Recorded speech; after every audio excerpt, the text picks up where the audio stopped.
Hello, hello, everyone. Alright, I need to set this going now. Only game where I can't really set this up prior to the stream because, unfortunately, it locks me out of my OBS when I do this.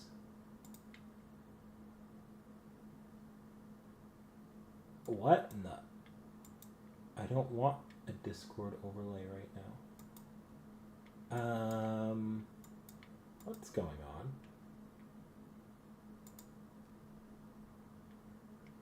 Okay. Sorry, guys. I don't know what my computer was doing there. I'm going to try fixing the resolution here. See if I can adjust this. So we're going to play around with this a bit. See if I can smooth things out just a little bit. Right now it's set to probably way too high. Set it to 1080. See what that does.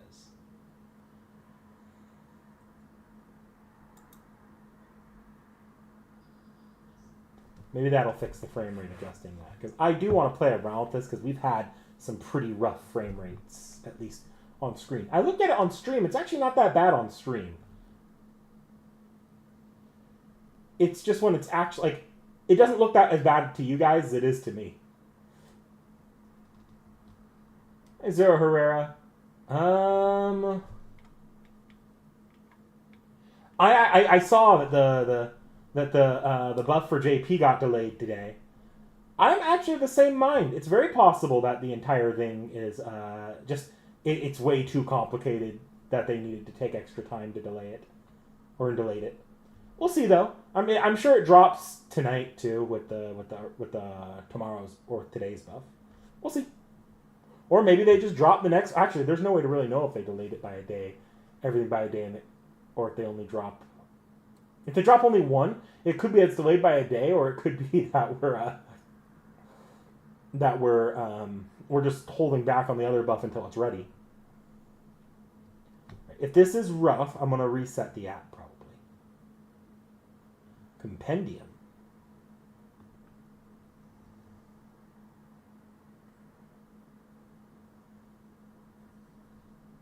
My husband.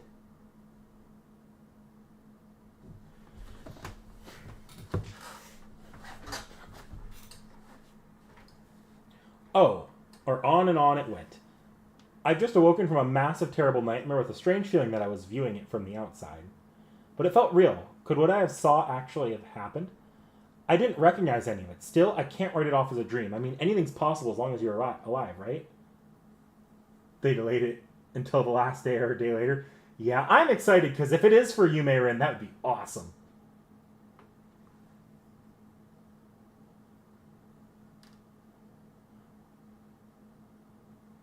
Is that a hand-sewn duster? It's not, that's pretty nifty, actually. As I wake up on a soft futon, I exchange looks at the girl cleaning the room in front of me. She's... Hey, good morning, Lancer. Hey, No way, is this for real? You finally wake up, little squirrel? You need to go. This whole palace is screwed. That thing owns the palace now. Yeah, I know, you just woke up and you don't know what's going on. Just go. She's anxious for some reason. It's weird and confusing. Why should I leave when there's this soft, comfy bed right here? But she's being extremely insistent. She must have a good reason. Seriously, where am I? Well, at least I know who I am. My name is Hakuno Kishinami. I'm the master of someone. And I think I won something called the Holy Grail War. But this place...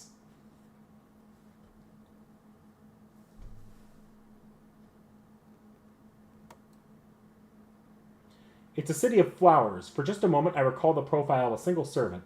Her hair was brightly colored. Her eyes were golden.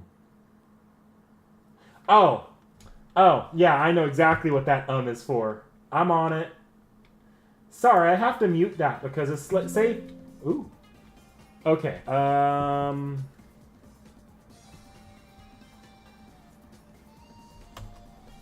we go. Yeah, I fixed it. Sorry, guys. I do that every time. Her hair was brightly colored. Her eyes were golden. Right, she was... Hey, no zoning out. I said to clear out of here now. Sorry I keep doing that, guys. I'll try to remember not to do that. It's a little hard, though, because I do open the Discord in case Seki, Vorn, or maybe even one day Realm wants to jump in. So... To do that, I always turn the desktop audio off prior to starting everything up. And I don't think there's a way for me to remove the desktop audio from the waiting screen. I've tried it. It doesn't really work. I'll take a look again, see if because I don't really need the mic is more important to have on the waiting screen than the desktop audio, if I'm really honest here. Hey, where would I even take you? Saber's territory is too far. Should I just drag you out into the countryside? Be cool. Be cool, Liz. Just keep the little squirrel safe and get away from her. Her? Who? Get away? Why? Oh, what joy! Celebrations are in order. My fox ears are tingling. My beloved husband has finally awakened. A little sooner than I thought, but not to worry. No, nothing to worry about at all. Good morning, darling. Are you enjoying the view from the top of the castle? The jig is up. It's too late. Now then, maid, make yourself useful. Lead my husband to the throne at once. Yeah, I get it. I just have to lead the master there, right? Fine, I'll be a good little maid. Guess your luck ran out, little piggy. That was the only chance to get you out of here. No more hope for that. Elizabeth is acting strange. There's no need to run, even if I can't see her. I know exactly whose voice that is. A feminine voice, full of charm and fun. The voice that cheers me on and always stands by me. It's none other than... Nicole.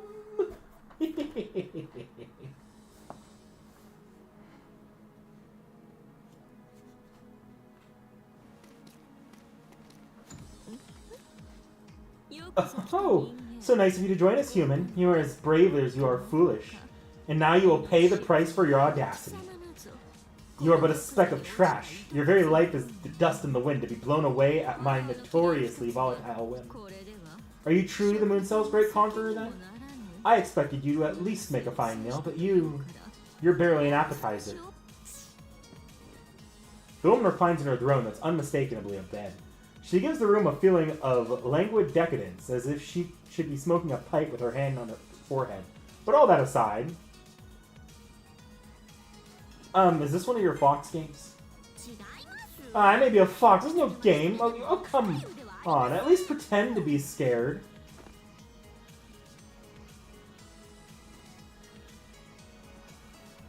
She's so happy.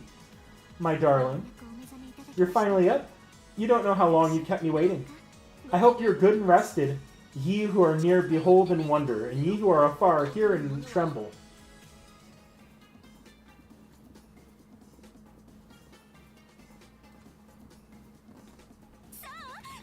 Now, without further ado, take a look and see. This palace is my Millennium Capital, no, our Millennium Capital. Castor proudly shows me the palace of her capital city. It looks very majestic from what I can see so far. But she's the most important thing to me. There's no way I would mistake her for anyone else. No way I would ever forget her. She's the one who lent me her power. Even when I was just a weak novice wizard, she's my servant, a heroic spirit who practices magecraft. How was your dream, dear? Was it terrifying? Was it dastardly? Well, not to worry. Now that you're awake, I'll make sure all those nasty feelings just float right away. That's what this entire capital is for. Well, that and to house my reign's undying glory, all in your honor. Oh, and just to prove it, maid, please tell everyone just who I am. People know you when they see you. You don't need me to butter you up. Excuse me? Well, whatever will I do? Maybe a little shock will put you into place. Do you want to try that again? Fine. Behold the empress who rules our capital, who wields the regalia and stands above all other servants. The one and only Queen of Seraph, a caster-class servant. Her true name is Tamamo no Mae. There. That good for you? Queen of Seraph, wielder of the regalia, That's all news to me, but I do get the message. Anything's possible as long as you're alive. So sure, she could be the queen. That was wonderful. But you did leave one thing out. You know what I mean, husband. Despite everything you just heard about the queens and rulers, I'm still your very devoted servant. Your wife and your very own caster. That's the truth. And it always will be. So all hail Lord Hakuno Kishinami and me.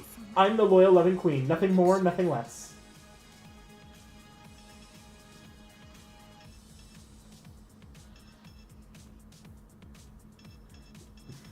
I want to go with one of these two.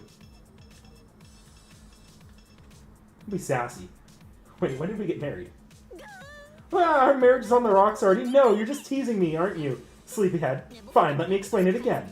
During the war, when we prepared to descend into the moon cell, we exchanged our feelings in, well, various ways. And when it all cleared up, we had a real relationship. I mean, we exchanged vows to be the greatest partners ever. Now, this part is very serious. This will be on the Advanced Seraph Management test, so make sure you remember. Yes, you do remember it all now, don't you, darling? Yes, Casualty is finally shining down on me. Total victory for Tamamo. Mikon. Yeah, she may have a bit of a dark streak. Castor's still elegant, lovable, and boisterous. She's always been like that, and I hope she stays that way. So the one in question here is me. I'm awake now, but it still feels like a dream. When I move, it's like I'm walking on air. When I think, it's like my thoughts are floating away. I try to concentrate and gather my thoughts as much as I can. There's no doubt I've fought alongside her. The Holy Grail War, the Moon Cell, Seraph. We were comrades in arms, and we overcame so many powerful enemies. This castle, this throne. The present, in other words, that's where things get cloudy.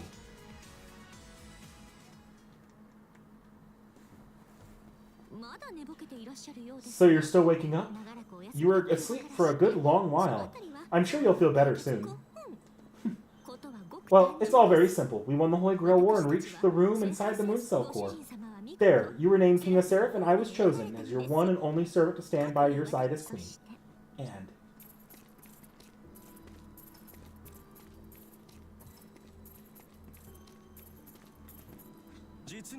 well, it was a wonderful performance. You held most of Seraph in the palm of your hand. And thus our Empire of the Millennium Castle was born. The great empire, one might call it, as large as it is. Archimedes. Ah, right. Him I know. Seraph's system administrator. A special servant chosen by Seraph. Hang on, guys. Hang on. I need to fix my lighting slightly.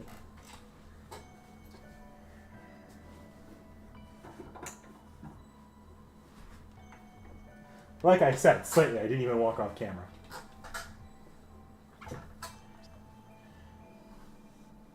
Seraph. I met him when we traveled to the Moon Cell Core to register for the Royal Authority after the Holy Grail War.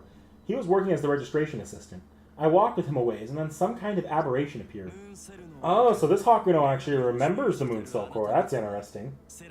You who wield the Regalia and the Royal Authority of the Moon Cell are suited to rule over Seraph. And so, my king and queen, I pledge to follow you. Heroic spirit, Archimedes, we appreciate your loyalty.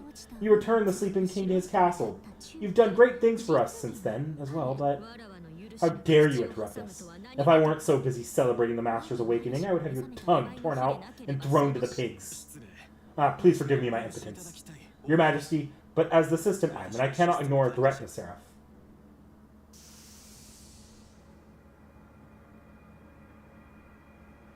That's right, Seraph is in danger. During the registration, some kind of horrible titan appeared. That's what happened. A giant creature attacked Tomo and I, and it held me captive. I escaped somehow, barely, and I got hurt in the process.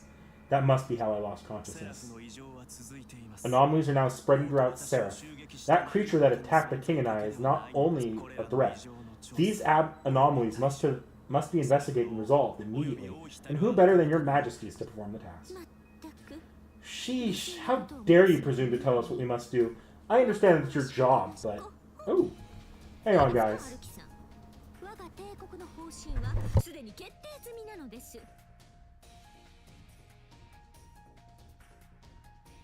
I realized I left my mic behind the monitor, meaning I was probably coming in very quietly this time. Let's be clear about this, Archie. Our enemy may be young, but we have a certain way of doing things. Empire. First on our to-do list, we'll completely obliterate all those servants with the nerve to refuse to bend the knee. And speaking of nerve, how about that Emperor? Her forces are all worthless pawns. None of them can touch the Millennium Capital. So excuse us if we have some insects to crush and lands to conquer. Seraph can take care of itself until we finish with that. So Castor's first priority is expanding her territory. She seems angry about it. Maybe she doesn't like it when other people are outside of her control. Master, you understand where I'm coming from, don't you? Once we root out all those nasty enemies and crush them back into the dirt, all those little doubts of yours will float right away. That's what's most important. Peace and quiet for my husband. There's nothing greater in the world. Her tone is pleasant enough, but I can see the fangs in her smile. This place still feels new to me, and there are things I don't understand. With that in mind, Given what I know about the current situation, I think she might be making the best choice. After all, I can tell how efficient she is. She looked over the majority of Seraph while I was sleeping. After all, I think she'll do just fine. Oh, I knew you'd agree with me, Master, and if you hadn't, I'd have been devastated. I'd have put Archimedes through horrible torture, locked myself up in a cell with you, and cried my eyes out. Well, that might have been a bit excessive. Yeah, and this guy is too boring to torture anyway. Lord Kishinami, you look as if you don't quite understand, so please permit me to clarify. In short, Queen Castor will do whatever she wishes, whether or not you happen to agree with her. So blunt, Archie. You know it's better to sugarcoat it with me, don't you? Make it tastier enough or I might eat you instead. Right, Archimedes drives the point home for me. Even if I do have Castor's ear, who knows how much she'll actually listen. A sudden chill shivers down my back. If anything I had said before in complete obliviousness had happened to hurt her feelings, who knows what she might have done. Yeah, that's enough. You two have your own room for that, you know. Besides, Great Queen, I don't think Archimedes is done talking. Indeed, Elizabeth, I stake my life on these words. The king has awakened to find the kingdom changed. And so I must inform you both, with the enemy who attacked the king still at large, the anomalies in every corner of the land, clearly the danger to Seraph grows with each passing moment, and so I would ask its king and queen to take action at once. Archimedes, you... Castor's eyes burn brightly. This isn't good. She's in a genuine rage now. She's ready to blast Archimedes right in the face. I touch Castor's hand to try calm her. Archimedes does have a point. More than one point, actually. If you insist, I'll hold back my fangs. Very well. Let's suppose Seraph really is in some unprecedented danger. So what? It's not as if we have all the time in the world. Why should we bother with that sort of thing? What I want is to live happily with my master. That's all. I don't need anything else. That's total BS and you know it. You need money, you need power, you need pleasure. And once you find a little happiness, all you want is more. That's what being a woman means to you. In fact, your true nature. Stop and feel the wrath of heaven, won't you? You're zapping me all over. Where were we at, dear? Oh yes, I only want to live happy with you. I want a little fun, a little mystery, and just a hint of decadence. Our united people showering us with tribute. Enough wine to fill a pond, acres and acres of food, a lifestyle of dazzling stimulation. That's my dream, my wish. Everything I want to accomplish here in our Millennium Castle. Anything else? Well, I don't care. Not even about anything else that lives here, to be honest. I'm still being shocked. You see, that's what she really is. The freaking animal. That's her true nature, Kishinami. Kinda creepy, yeah? Makes you want to stop and think a little. You should rip up your contract with this 20-something.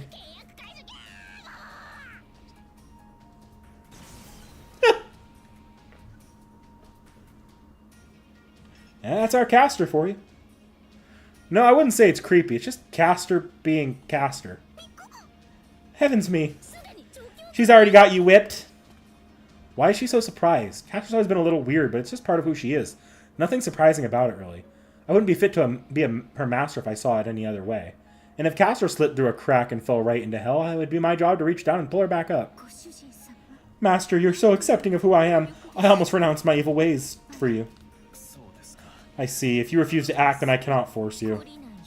You just figured that out? No one can force me to do anything. I keep having to tell people that. But good, we're all settled then, my husband. Shall we go perform our royal duties? Oh, what timing! Apparently we have an intruder in the castle. A rude little sneak. Let us drink to crushing him at once.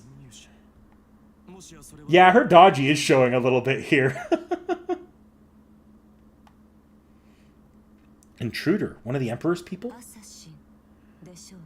It has to be assassin. The whole class specializes in infiltration, and our security is useless. Ayo, welcome to the Extraverse, Medusa. Pardon me, I did not mean to startle you. Castor, could I introduce myself to your master? No, allow me. This rider who just dropped down from the ceiling with a ninja-like agility is Medusa. She was rampaging around as a solo servant, but I invited her up for tea. We chatted away and found out that we get along splendidly. So now she uses her quick feet to spy for us. I wouldn't call it a rampage, but never mind. She's not wrong for the most part. Honestly, I dislike joining in on fights, but the rule of regalia is absolute. Pleased to work with you, Hakuno Kishinami. Gloomy as usual. Well, at least you're not pretending to preening on about your beauty. If you're here, does that mean Lubu's here too? Yes, he and Lancer are about to arrive at any moment. Master, Castor has gathered 4 servants to this castle, acting as their temporary master in your place.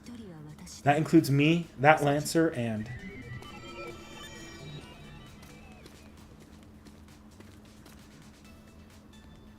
I guess Medusa was in the narrow route as well as a boss. Pardon my interruption and my tardiness. I heard that Master had awakened, and wanted to introduce myself. Oh, one after another, paying homage to the king and ignoring the intruder. All you need to reconsider your priorities, you know. But on the bright side, what better time to meet them all, my husband? These are our most powerful allies and subordinates, an elite troop of solo servants. Except for the useless motor mouth who can't fight, clean, or cook. I can do all that, and you're the one who says I'm not allowed on the battlefield. Yes, yes. The one yapping is well, I like to call her Pushy Pajama Maiden.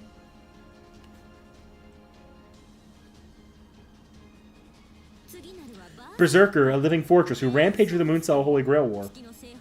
The infinitely strong wielder of the Hotengakegi. Heavens me, thank you for your enthusiasm, but you're starting to scare me. Excuse me, Mr. Lubu, could you please quiet down a little? I really do appreciate your loyalty, but... Okay, stop! That's enough! Well, I know he can be scary, but that's just part of being a berserker. He's a maniac, but his skills are beyond exceptional. Being the real Lu Bu Fengjian. I wasn't sure he'd answer my call, but here he is, just like that. He agreed to be one of our generals. Yes, thank you for that cry of triumph. It was almost worth that certainly failing to recruit you.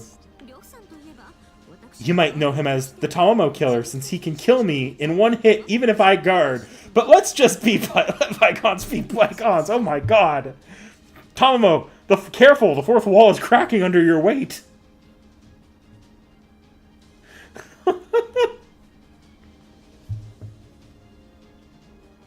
I low-key kind of remember that, too. You have to drop her defensive skill when he uses that attack.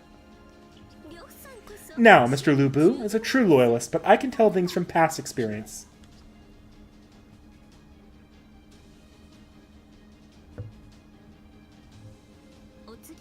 Next is the Ninja Rider. I introduced earlier. Miss Medusa, please go ahead and introduce yourself. Oh, and don't you try to flirt with my master. I will kill you. I have little to say about myself, but Seraph is certainly under threat. That threat should be dealt with as soon as possible. I am glad that Castor is a master like you. You are more than I expected. If you need anything, don't hesitate to call on me. I'm a rider classer. My name is Medusa. Like your queen, I'm an anti-heroic spirit meant to represent evil. Oh, calling us evil is so uncouth. Even if it's true, I can't deny it. Anyway, besides that, there's the final servant amongst our 4 finest. Please take a look, my darling.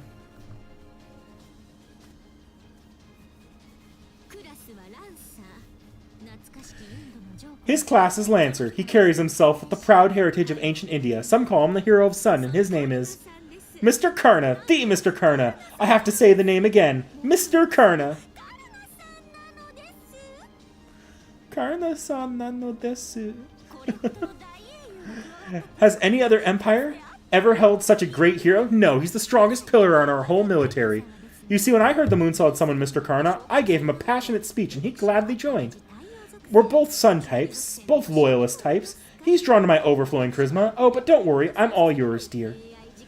You can't compare them to a mere AI machines. These are my 4 servants, our military power. Our 4 servants all stand in a row. I've never seen a servant following another servant, especially not the likes of Berserker or Karna. But here they are, formed up in front of me. All of them are really devoting their loyalty to Castor. I don't think I'll know for sure until I talk with them individually. I think Tomo did spend some time in India. Obviously, we'll put their powers to good use. Now, once again, we need to crush this intruder who snuck into our castle, our very own den of love. So let's take a little stroll, straighten up the place, and leave not a trace of dirt behind. Ah, I'm fighting Li Xuan. I guess assassin. they're actually letting me do my room before the start of a chapter.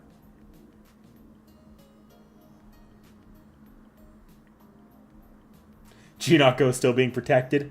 Yeah, he is missing a few things. Now I have to put some effort into this. Believe it or not, you seem a little confused. What you need to do is lie back and relax out of care in the world.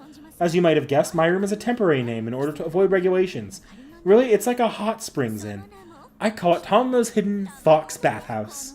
It's perfect for resting up between your deployments, checking your codecast data, or if you want, even some late night chats. My room is a place for all of that. So if you're tired, no need to ask. Just rest here whenever you like. Whether you want a quick break or an all-night stay. I think I'll go with a quick break for now. I'm not that tired and we need to deal with the enemy. But besides that, Caster... Lock me away in the ring again? Are you feeling better than usual?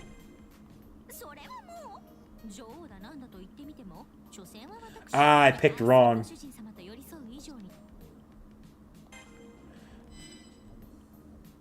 Although I can redo that. So if I just go back to the menu, re-enter the story, it actually does reset the My Room.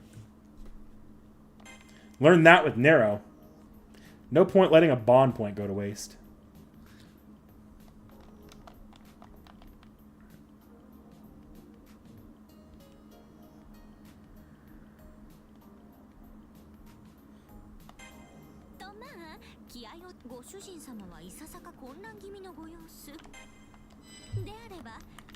Unfortunately, there is no skip, so I have to manually do this. Are you planning to lock me away in the ring again? Well, yes, if it seems like we have to, and that's what we'll do. You're precious to me, dear. As long as we're together, I'll stay pure and beautiful servant, loyal to my utmost, but depending on circumstance, I might need to get aggressive sometimes. And just as I am yours, you are also mine. A lady does love her jewelry, after all, especially with you in it. How nostalgic fighting alongside you like this. Oh, but the Moon's Holy Grail War wasn't that long ago, was it? We met so many people then and said farewell to many as well. And I feel like there was some incident that happened in between the lines somewhere, or did it? I remember how it was back then. The Holy Grail War, the Moon Cell Seraph, Caster and I fought side by side, and we survived to make it all the way here, talking together in my room. Here we are in the Royal Palace. My room is different than the room we had to ourselves in the Holy Grail War. Caster apparently made it that way, to her taste, obviously. But besides that, there are still a few things I want to know.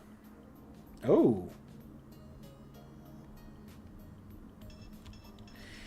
Interesting. I'm gonna go use Seamless Queenly here in this room. But I am curious what she did to Elizabeth. Well, of course, I'm the ruler of the Millennium Capital. I can't show my true face to just anyone. I have promised myself that this room will be the only place where I can be my old self, since it's only between us. Therefore, please understand, it's not that I'm territorial against others, or that my origin is showing, or that I'm having fun being good for having fun after being good for so very long. It's not like that at all. Above all, I'm your servant. Think of it this way. On the throne, I'm a queen. In here, I'm yours.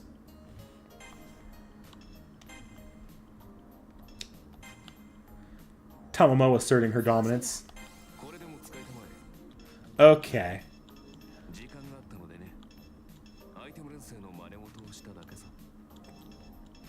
With Nero, the advantage was just adding as much damage as possible.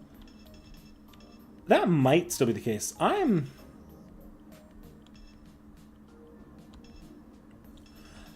Fuck it, let's have some fun with this. This time, I'm going to just give Tomomo elemental bonuses to her attacks. See how that works out. I might switch this around in the future, because I believe I can adjust that. Craft item. Anything worth crafting here? Oh, that's a much nicer Cohort's Mantle. Okay. Decoy. It's only 2 heals, though. I'm not a big fan of that. Angel Hailry. 5 heals and a decoy. 4 heal alls, which I assume also heals the old Cohort's Mantle, which had 3 heals. Only has 2, and but that's a 32 heal. Better in a pinch. This is a 16. But it is giving me more heal. I just love that it gets a little closer. I will be trying to get Draco. I'm not going to go hard on her. Like, if I don't get her, I'm not going to drop my rainy day fund for FGO quartz, but yeah. Okay, yeah, we'll do the cohort's mantle for now. This seems really good. Gets me back that change. And cure, if I'm not wrong, is heal over time, which is probably really good. Alright, anything I can do here? Let's codecast. Yeah, I have the cohort's mantle B on. Alright.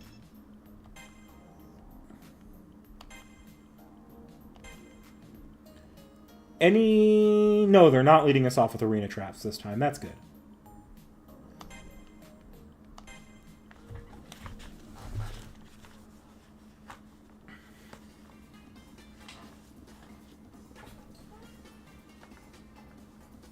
Leg.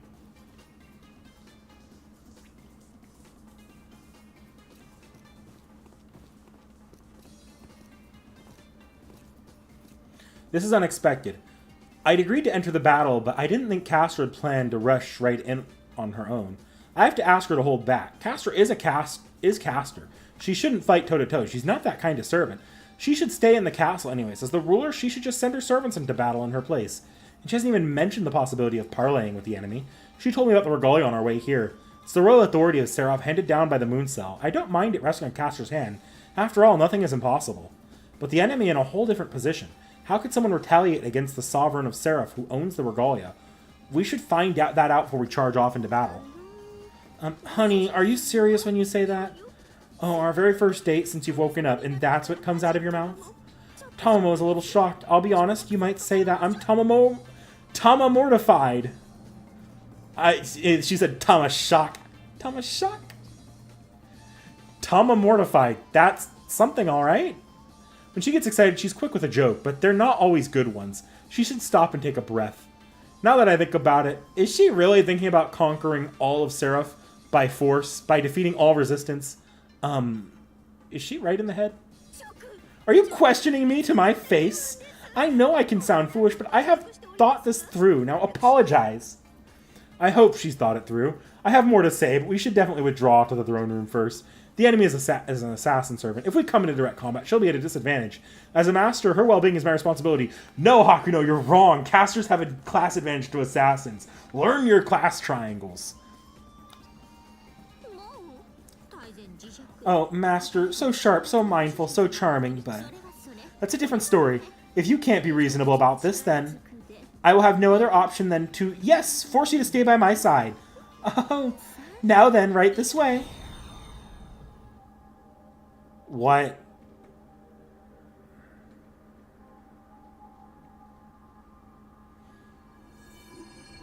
Damn it, Fox.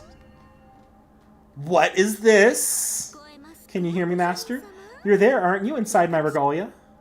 I can hear Castor's voice. No, I can see her too. I can even feel the warmth of her body. Was I sucked into her ring somehow? So, there's a bit of a continuity goof with that first in my room conversation. I feel like that probably should have been after this fight. Now do you see it my way? Be a dear. Stay right here and witness your life at work. Or your wife at work. Oh, I can feel your breathing. Now we are one. Even on a dangerous battlefield, you won't get a scratch. I knew it could be done, but now that I've done it, it's quite nice, don't you think? My dearest, right by my side, wrapped right around my finger. I'll never let you go. Let's continue to caress each other like this forever. This is a strange feeling. I'm not suffocating or cramped, but yes, it's fitting perfectly, snug and secure. It's as if I'm holding her hand so tightly. Yes, yes, it's so much warmer than holding hands any other way. Feels like we're clasped close together, in secret. Now then, Master, let us go forth, hand in hand. Yes, we did just get Pokeballed. Tamamo, when did you get a dueling disc?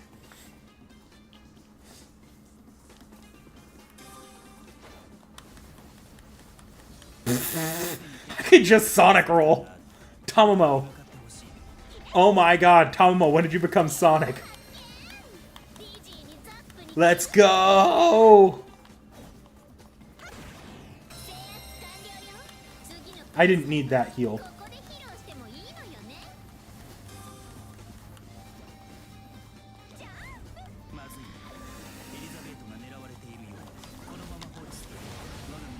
Where is that plant? There's the plant.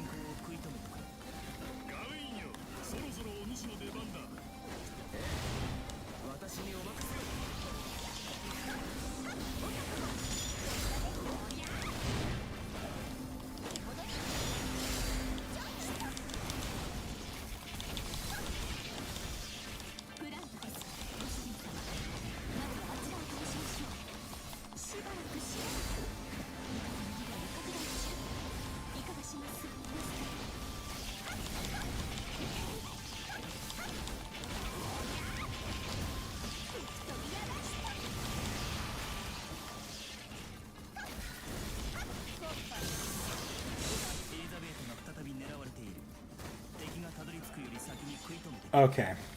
I don't have time to deal with this when there's a plant spawn.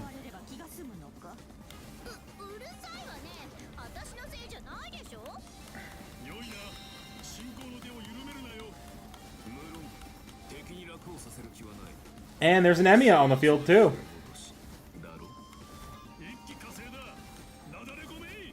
Instead, I can grab the...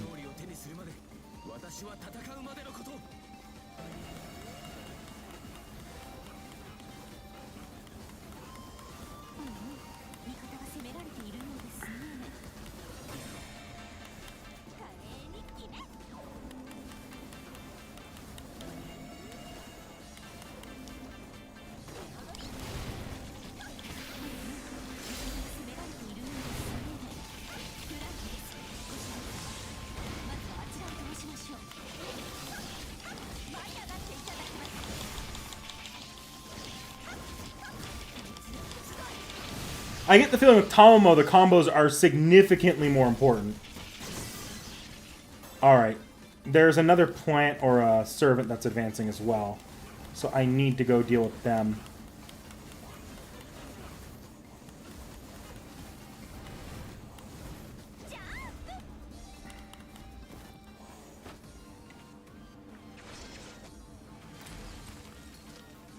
Hi, Emiya. Or Nameless.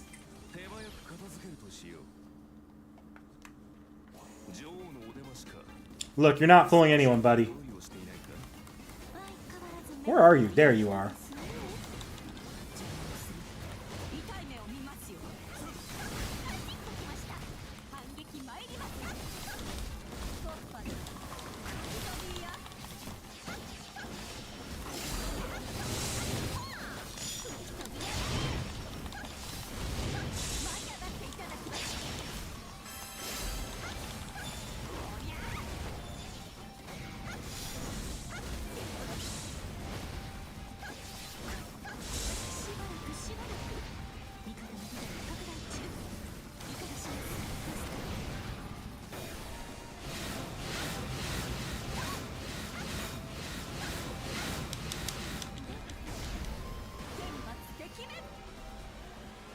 Boom!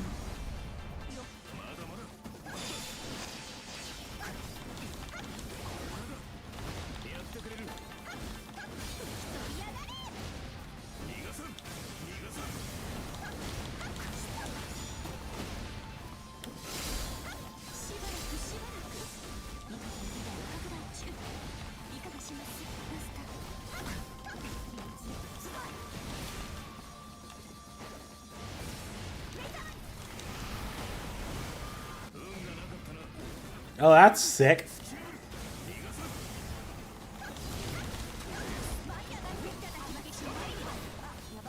Woo!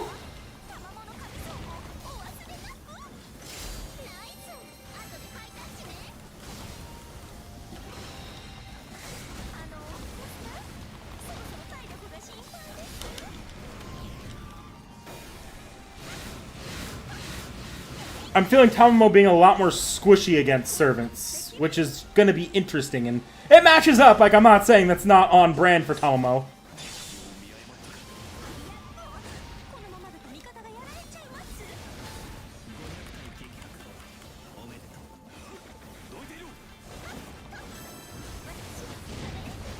That's it. I think I've got this fight.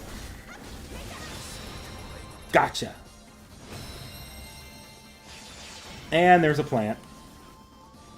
Where's there? I can kill the last aggressor here before I go. Oh, nope, not you. Yeah, I'm not killing that before before the plant becomes a problem. Actually, I probably could have. Oh, what the hell?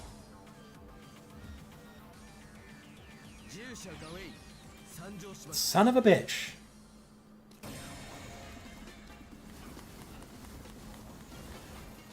Okay.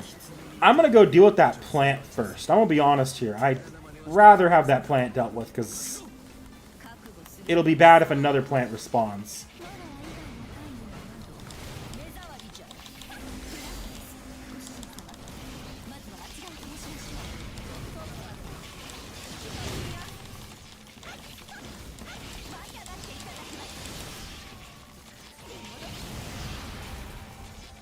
Alright, back to Gawain.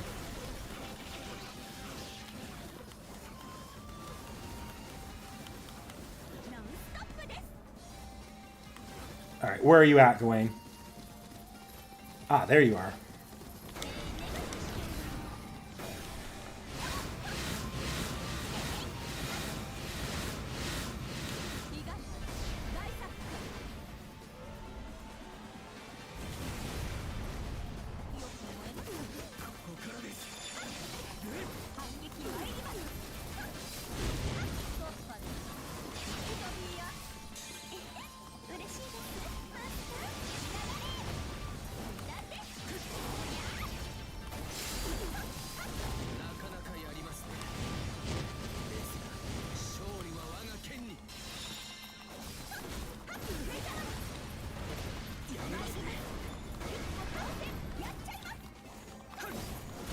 Oh, I missed.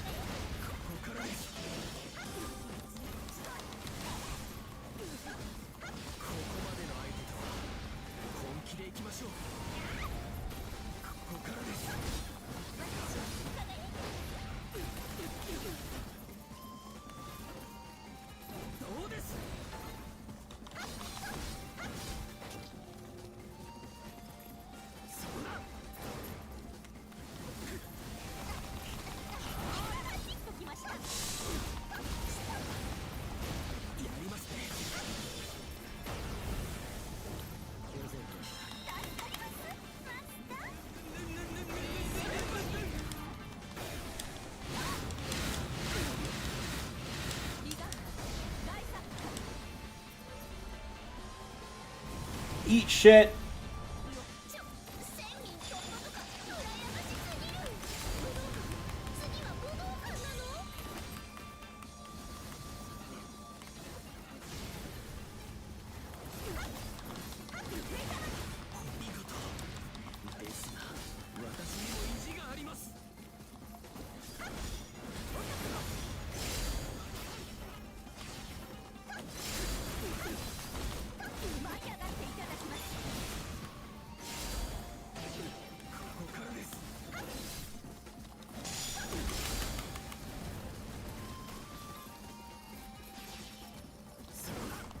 Ooh.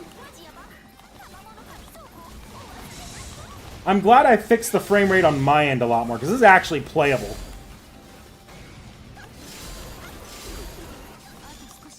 Gotcha. I can kill this aggressor before I go.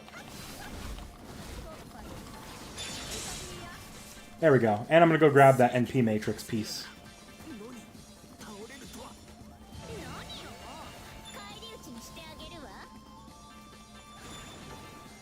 Alright, now to go deal with the plant that I left hanging. And I should probably grab some of these heals and the wine bottles.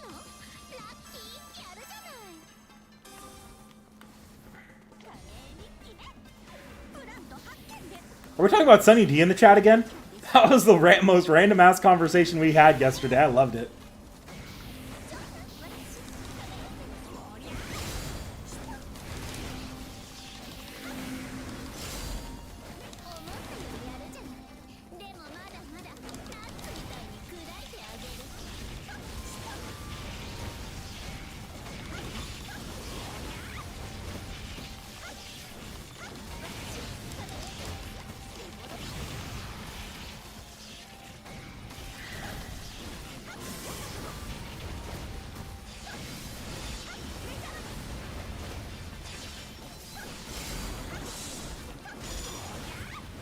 I see the plant there, and I should go take that plant, but I am pretty close to taking this area territory as well.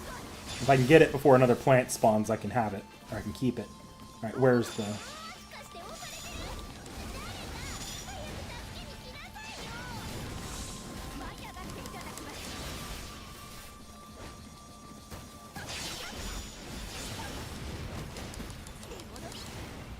Okay, now let's go get that plant.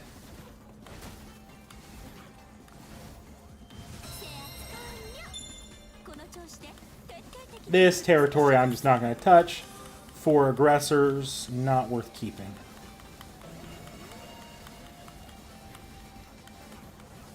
And I'll grab that,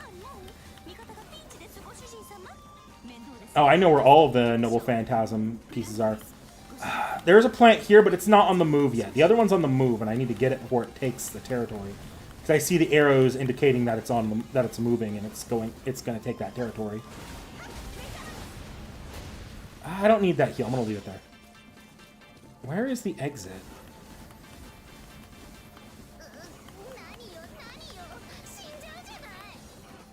I mean, it's just you, Elizabeth. I don't mind. Where are you at? Where are you at, bastard?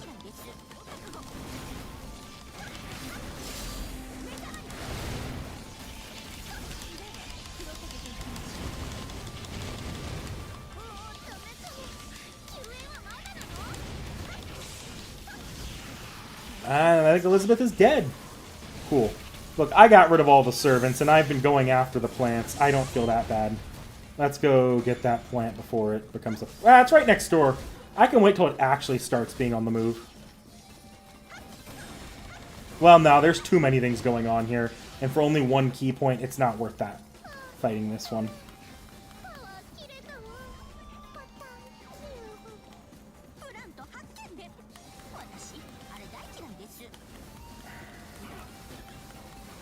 This one might be worth taking, though.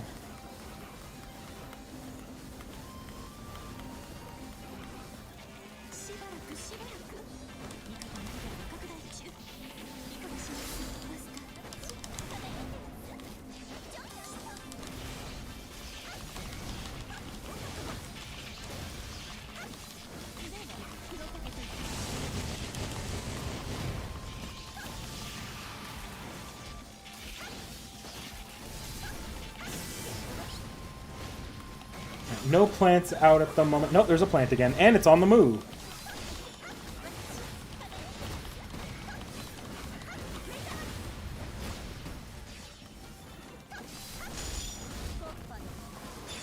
That said, it would be really great to take this one because it's almost taken.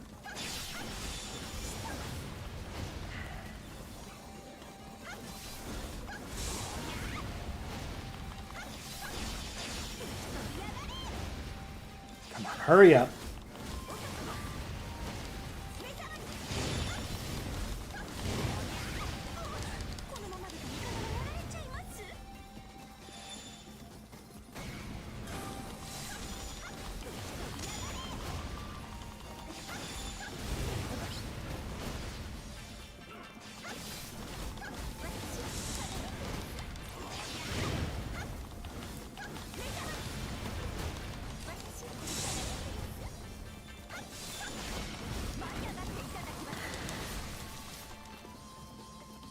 Alright, now that territory's in trouble. Okay.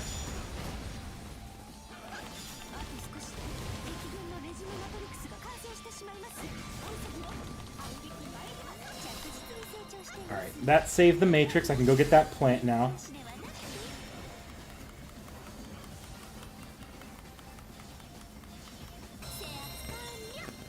Because there is a plant on the move at the 1 bit.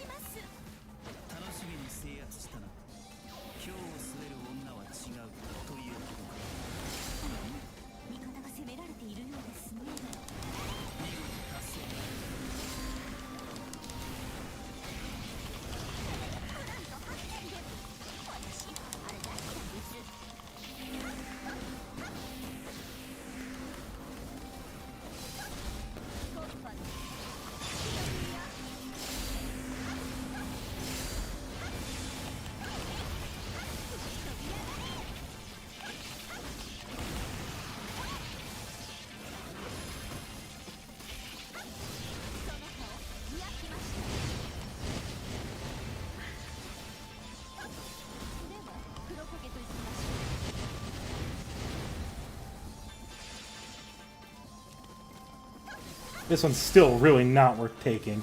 I don't mind if a plant spawns here. But I do want to go take this one, because this one's actually worth taking beyond the plant.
Take out as many of these. This should speed up taking these aggressors.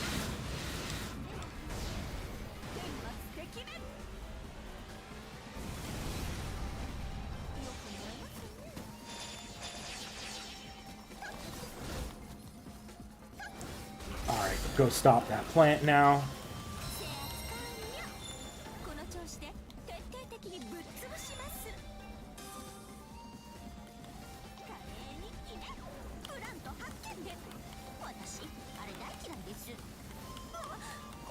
So many aggressors on this level. Okay.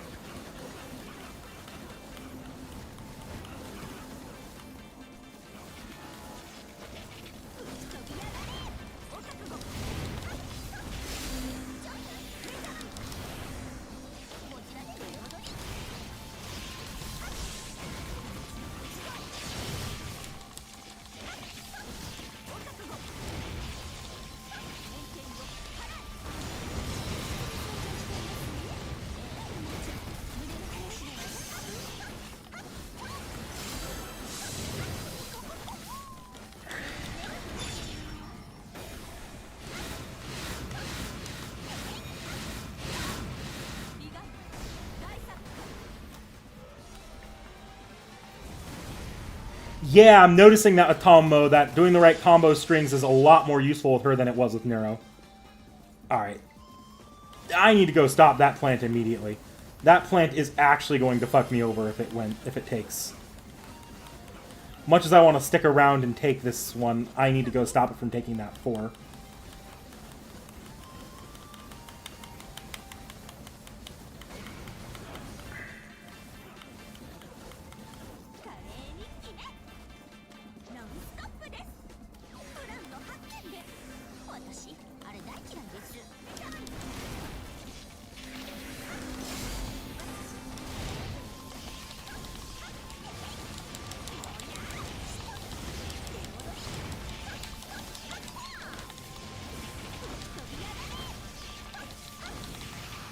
Just in time. Alright, I'm going back up to that one up there. A, because it's closer to the other plant, so if I take that territory back, it'll be quicker to stop that plant when it starts being on the move and it gets dangerous to one of them. And B, because there's only one more aggressor here, so I can take this really quickly. Even if the other plant does start being on the move. I'm learning, guys. I'm learning. Believe. Also, having a frame rate I can actually see what's happening is helping.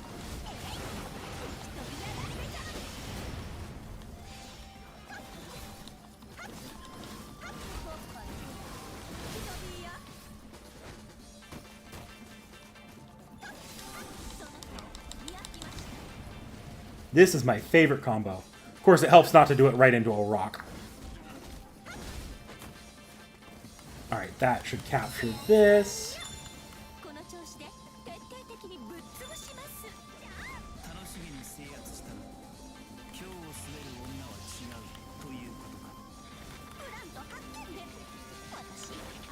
Oh, but that plant's actually on the move and is dangerously close to taking a territory.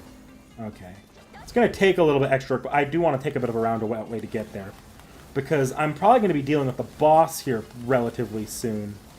And if I can get that Noble Phantasm Circuit...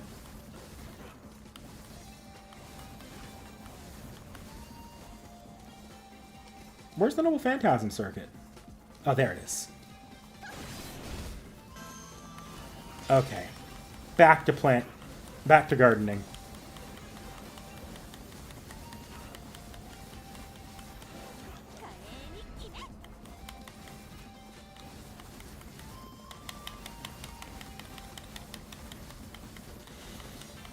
Now, it would be immediately awesome as if that 1-3 spot up there decided to now go try to take my 2 again.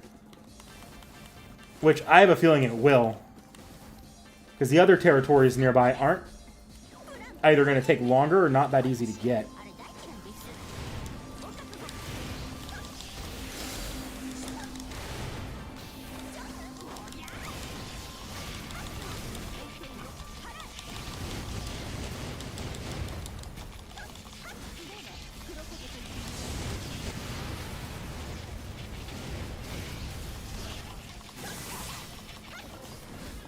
That plant's not on the move.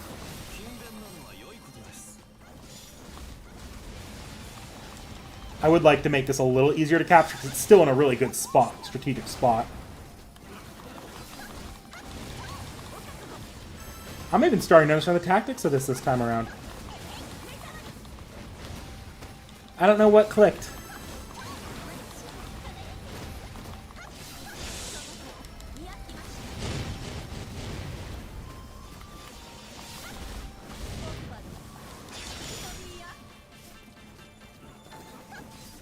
That plant still isn't attacking, which is interesting. A plant has appeared and it's already active. That's scary. It's not that hard to get to, though, so I'd rather focus on not letting this be active. They really want that 4 territory, though.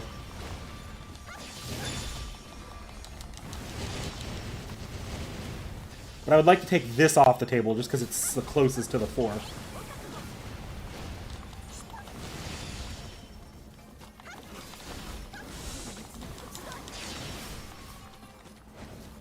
Where'd they go? There they go.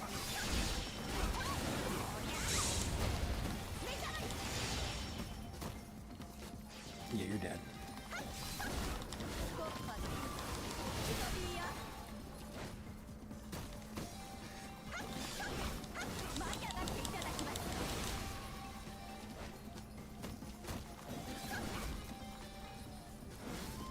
Okay, now you're too close to going to that 4.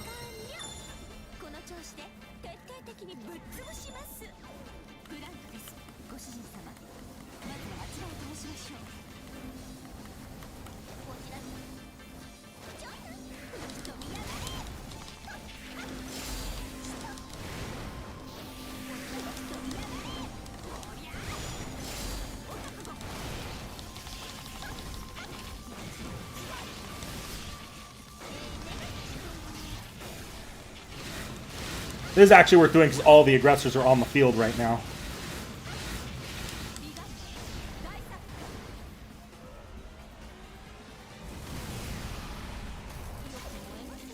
And it stops it just in time. Where are my other aggressors?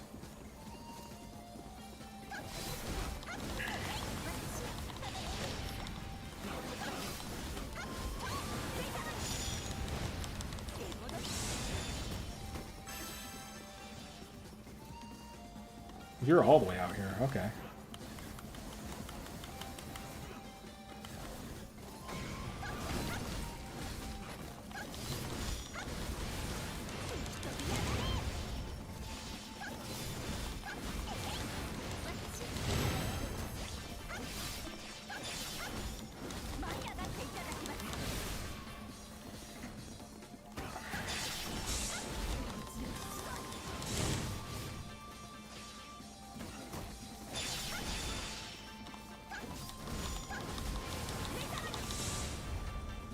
Okay.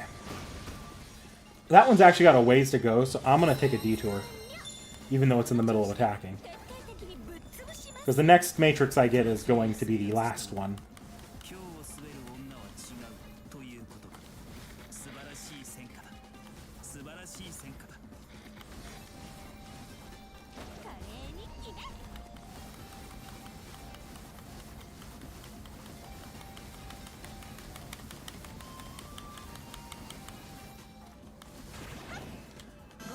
Okay.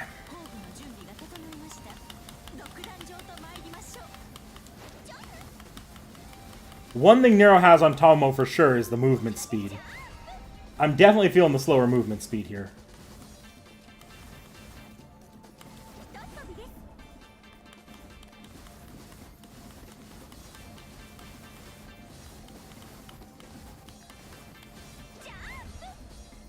Wait, nope, that's not the one I need to do, because that doesn't actually go that way. Oh, and that's actually going to succeed in hitting that, the 4 power. Because I am moving a little too... Well, I could probably stop it still.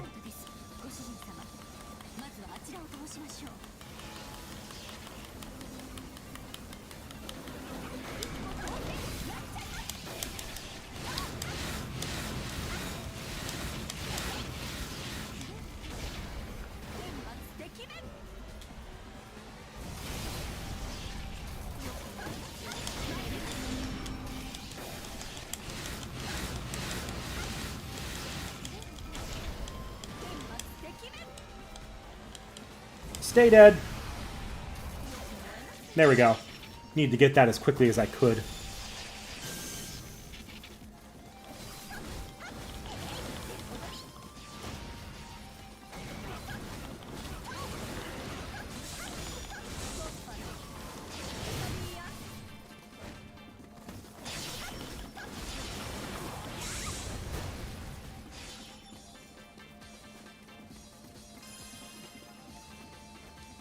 Where is the closest aggressor?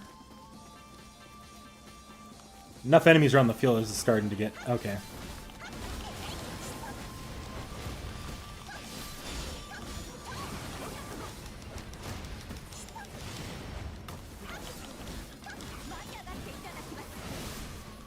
Okay, 2 more. Surprised that plant's not on the move yet.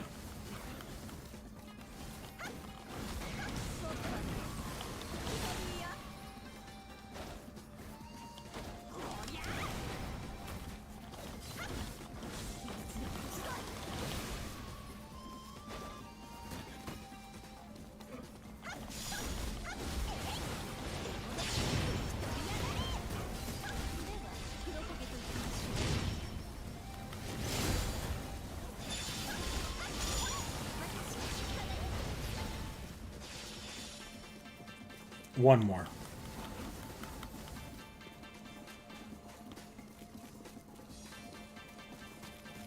I was kind of hoping you'd be one of the small guys, but eh.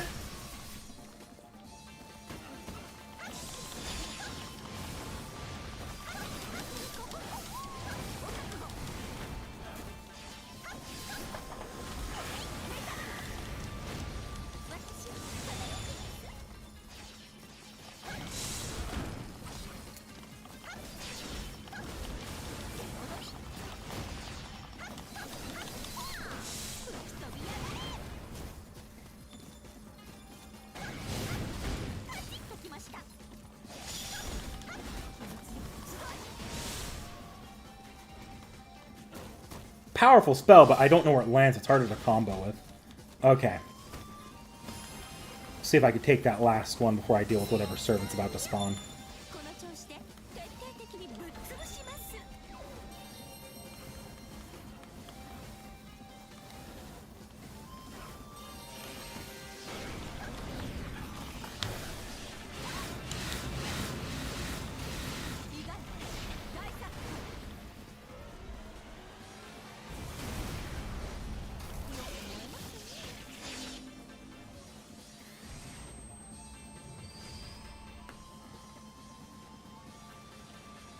Who's about to spawn to fight me? Is it going to be Ku? Might be Ku. Could be Nero.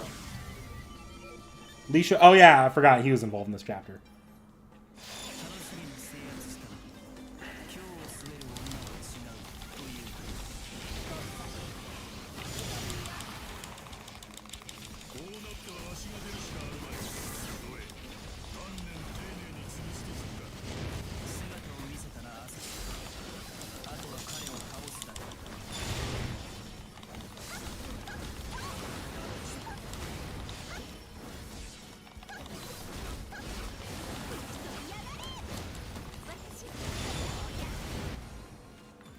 Oh, are you here? Oh, that's convenient. I just gotta not kill you before I take this area.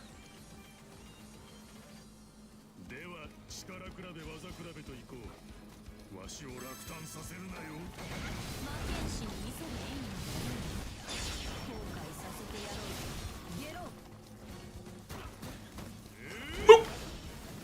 Let's not do that.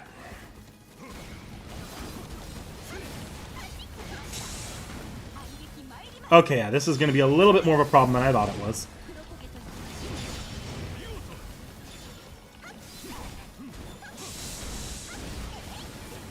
Okay, Xtella maneuver needed.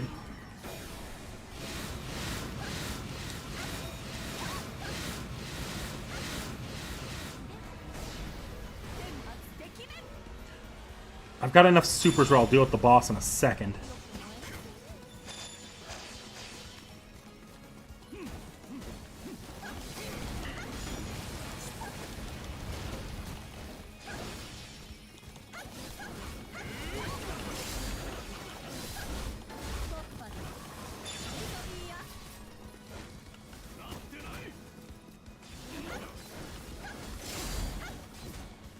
Okay, now I can focus on the boss. And ideally not die to the boss pinning me to the camera.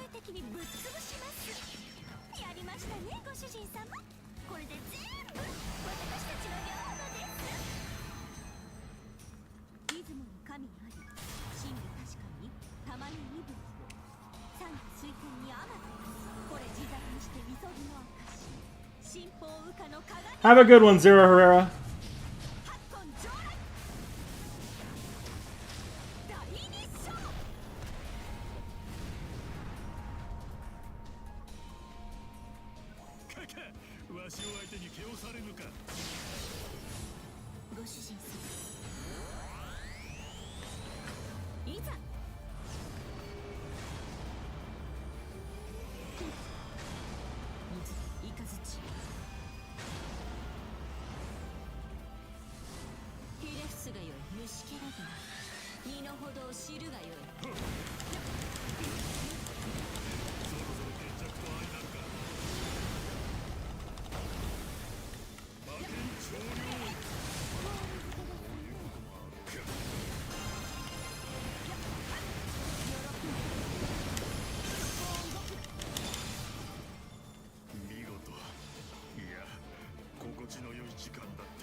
That's not the outfit you were just in. Yeah, I kind of got my ass beaten in by Emiya and who else is who else did I fight earlier in the level? It was Emiya and who was the other servant?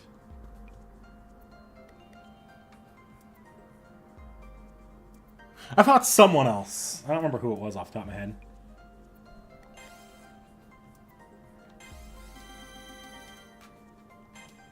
Maybe it took me all the way to level 5 though. So XY, XXY, XXXY, XXXX.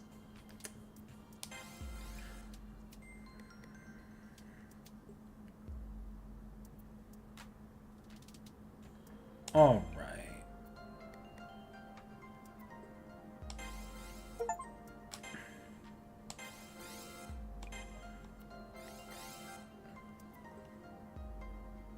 Womp womp.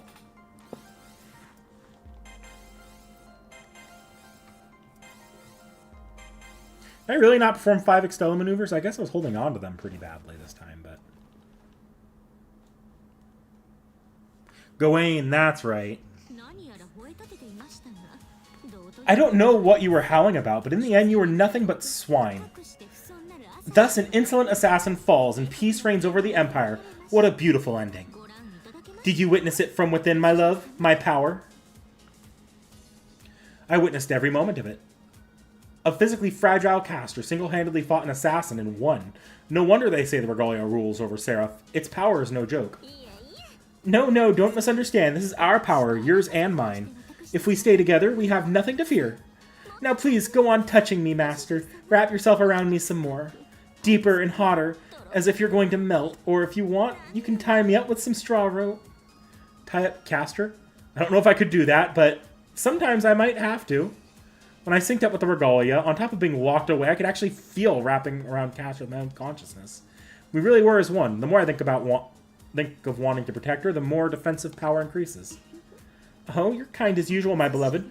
Whereas I'm a bit strict. It's the perfect combination, really. You're the heart and I'm the fist. Between us both, we can govern all of Seraph, and the peace we build will last forever. No matter how many times I hear that, it always piques my interest. Does that mean you'll refrain from unleashing your full wrath, then? Oh, you are listening in, as a servant who brazenly assumes she's an emperor. A cruel shrine maiden who wishes to rule over Seraph with fear defeated my assassin. Imagine that. But your opposition ends here. Forgive my presumption, but I have come to read your last rites. Here in your Millennium Castle full of poison and demons, no flower dare to bloom. Know that none would ever applaud your reign. I am the servant Saber. I have descended from on high to stop your atrocities. How futile. Saber? I've seen her before. Her appearance is unmistakable. She's the other servant I fought along with in the Holy Grail War. What? You remember that clearly, do you? I should give my little ring a pinch. But what if she is? She's just another foe, our enemy. And we were enemies to begin with, if you recall. At least as far as I'm concerned. Remember that time when we were on our way to the Moon Cell Core? You shoved me from behind and I fell all the way to the other side of the moon. I'm sure I haven't the faintest idea of what you're talking about. Praetor, does that sound familiar? I cannot seem to recall anything of the kind.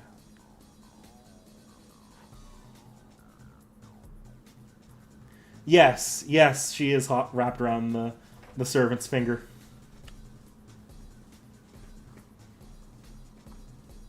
Hakuno Kishinami. No doubt about it, that's me, standing right there next to the red saber. Same face, same look, even the same breathing pattern. I know nothing is impossible, but still. I asked Caster what's going on. Free-spirited as she seems, Caster's actually very cunning and alert. She knows what's happening here, if anyone does. Oh, yes, I forgot to tell you. You see, honey, for some reason you've been split up into halves. One is your mind, the other is your soul. But please don't worry, the one I've fallen for is the beautiful soul, which is you. So you see, there's nothing to worry about. I've actually heard this. I believe there are 3 elements involved in building a digital shell for oneself. If I'm the soul, that must mean the one over there is indeed the mind. I get it. That's why I have such a floaty sense of reality. The mind controls the expression of passion and emotion. I control the existence of true nature and instinct. Flaunting your intimacy, are you? I see that the head of yours is twisted as ever. But as you must understand, that all comes to an end in this instant. This Millennium Capital nonsense is finished. We have no time for such petty feuds. The true threat is approaching Seraph as we speak. True threat? Sarah must be talking about the giant monster I saw in the Moon Cell Core. I nod in understanding. I noticed the other Hakuno Kishinami give the same motion. How very interesting. Are you finished now? Really, what do you suppose that has to do with anything? As long as my husband stays with me, it's all I need. Nothing else matters, but to have my dearest closest beside me forever. Everything else is trivial nonsense. I wouldn't trade that for anything, no matter what you think you can offer me. So you refuse to fight alongside me? In all sincerity, that pains me more than you know. So be it. I must strike down this evil queen who would rule over Seraph only to indulge her own sinful whims. Even if it costs me the other praetor. Praetor!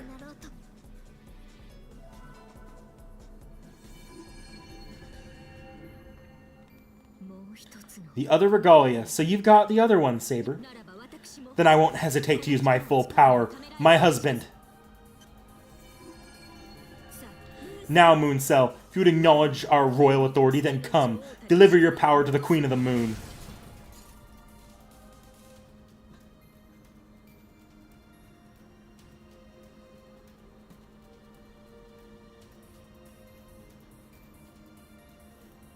Would do a mirror gag? Yeah, probably.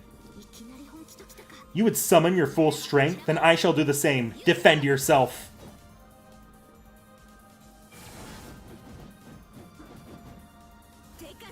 The numbers are on our side.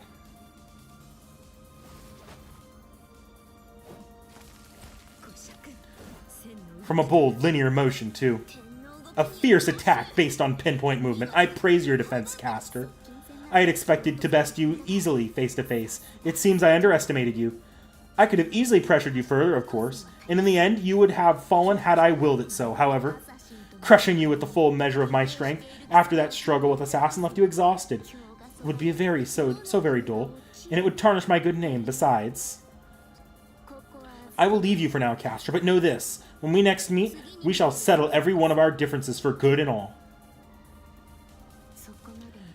You, with all your power, care only for your own selfish desire, or is that power that drives you towards such greed? With the world in flames around you, you would rather play the harlot than the heroine. How pitiful.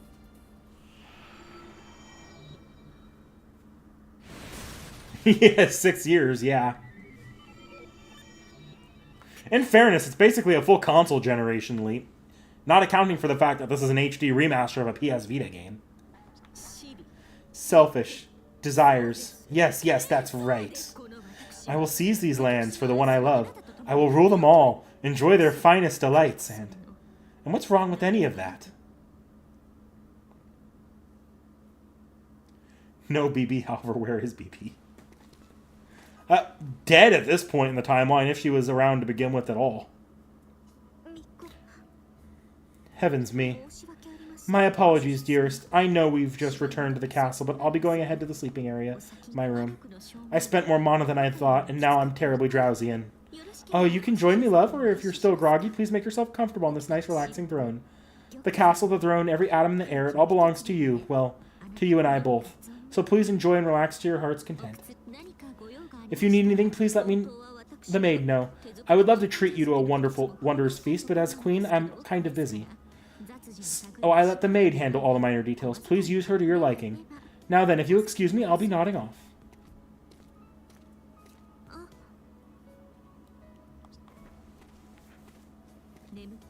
If you happen to sneak into my room almost asleep, I won't mind a bit. Just come on in.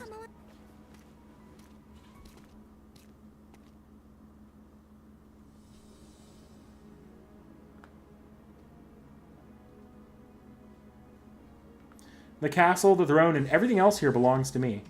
To me and Castor, really. Why is that not sinking in yet? Maybe because everything feels so empty. I'd be lying if I said I wasn't tired. Even though I slept for so long, just moving takes a lot out of me. The throne is padded and soft. These fine cushions remind me of Castor's skin. I have to will myself to stay awake at this point, but even so, I have a few things to think about. Castor's words, Saber words, even Archimedes' words. That unknown threat approaching Seraph.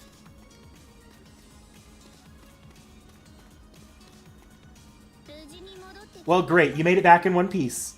Did you get a load of Castor out there? Crazy, right? Super crazy. Weird and crazy. She wasn't like that before. At first, she was just a little down, but, that regalia ring.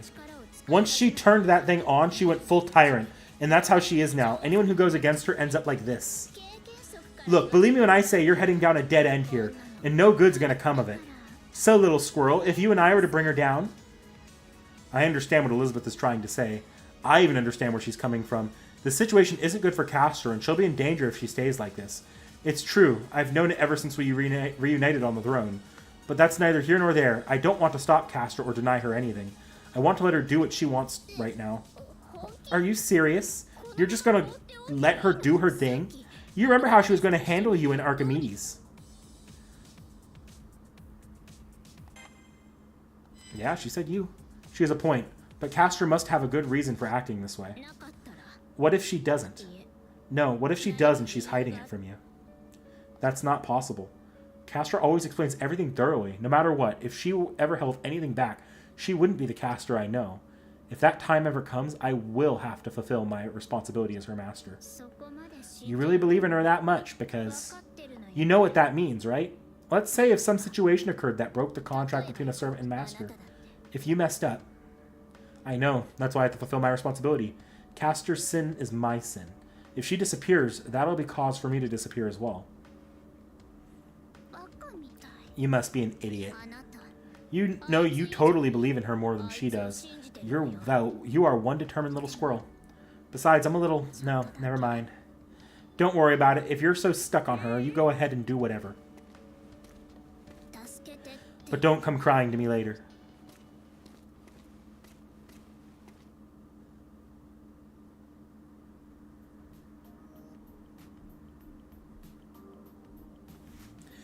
Yep, the Vita is significantly stronger than the PSP. Like it was kind of revolutionary for its time. Actually, it is.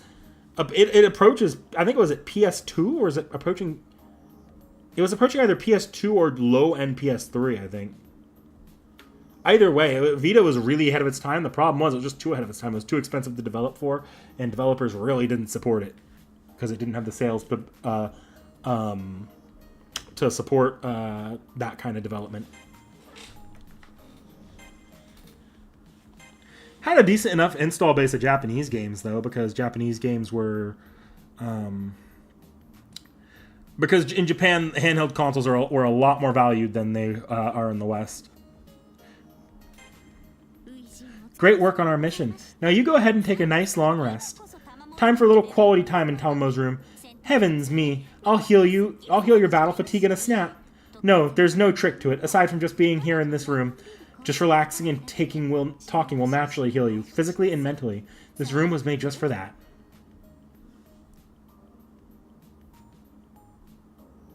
Oh.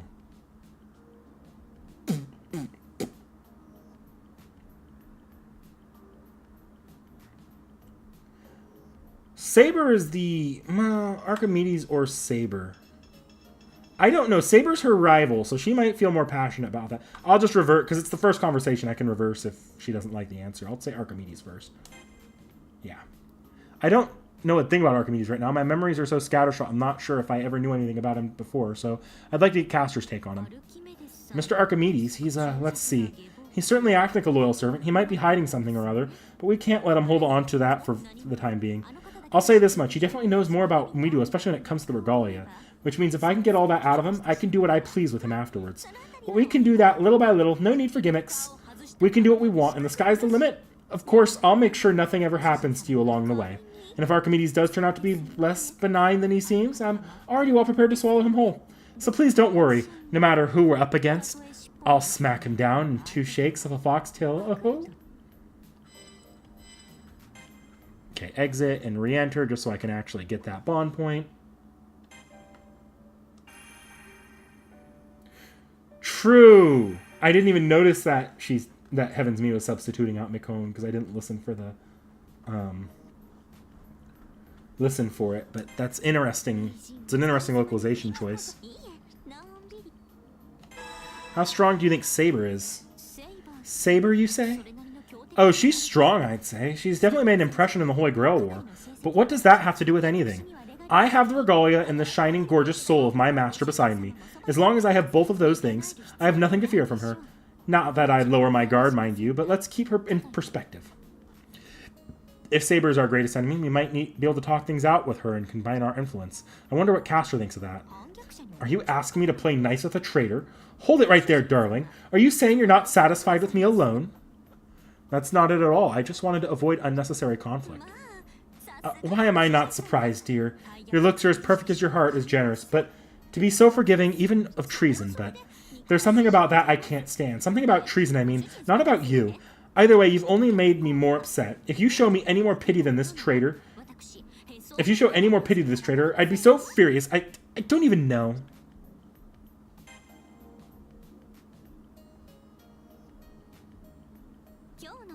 On the menu today, piping hot meat, white potatoes, fresh savory omelets, and teriyaki yellowtail, fish from the seas of Seraph. Carrot and daikon miso soup, and boiled spinach, all made with vegetables from the western fields of the capital. Oh, and white rice. It's not much, but I'm afraid this is the cuisine of your loving wife has painstakingly prepared. So how do you like it, darling? It's truly, truly delicious. She's modest about her cooking skill, but I think she's extraordinary. And as I dig into the food, a strange feeling comes over me. Up until now, Castor the servant and Castor the queen have seemed like two different people. But now that I experience the full measure of her cooking skills, I realize that even as a servant, she's an incomparable queen. What seems to be wrong? What seems to be the problem, honey? You're hesitating. Oh, no need to worry. Tomorrow, the day after, and every day after that, I'll put my heart into my cooking. If you have a favorite, please don't hesitate to say so. I'll prepare it with a recipe book in hand. Thank you. Thank you. What's this strange... This is odd. I've been waiting a long time to hear these words, but now I feel so embarrassed. Why could that be? A lone servant stands before me, her queen-like presence concealed, Tomo no Mae. When the subject turns to cooking, her expression lights up. She is truly the perfect wife, or at least I believe that looking at her now. Sorry, we should be doing more than talking right now, shouldn't we? If you'll excuse me a moment, my husband. As she says that, Castor lightly taps her knees. How about a lap pillow?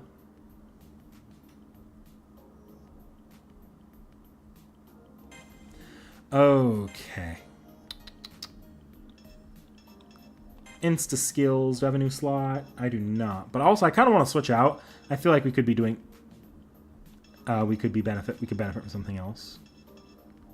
Like, I actually want more movement speed. That was getting kind of annoying. Let's see if I can't...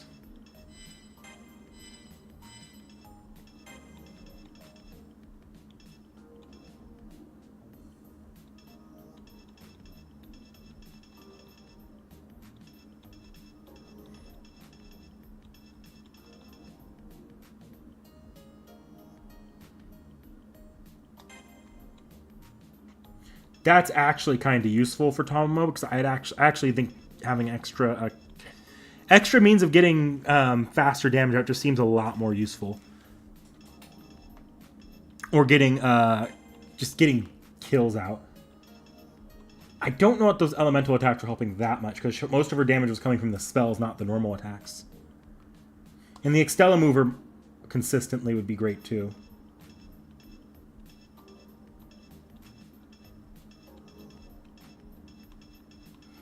So like the same way I could easily switch to Emiya last time, I can easily switch to Karna this time. Okay. Let's see. Mystic codes. Anything new? She's got a... Oh, I need to upgrade that one to make it good.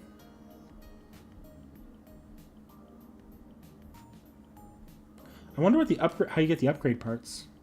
I'll buy it. I'm not going to equip it, though.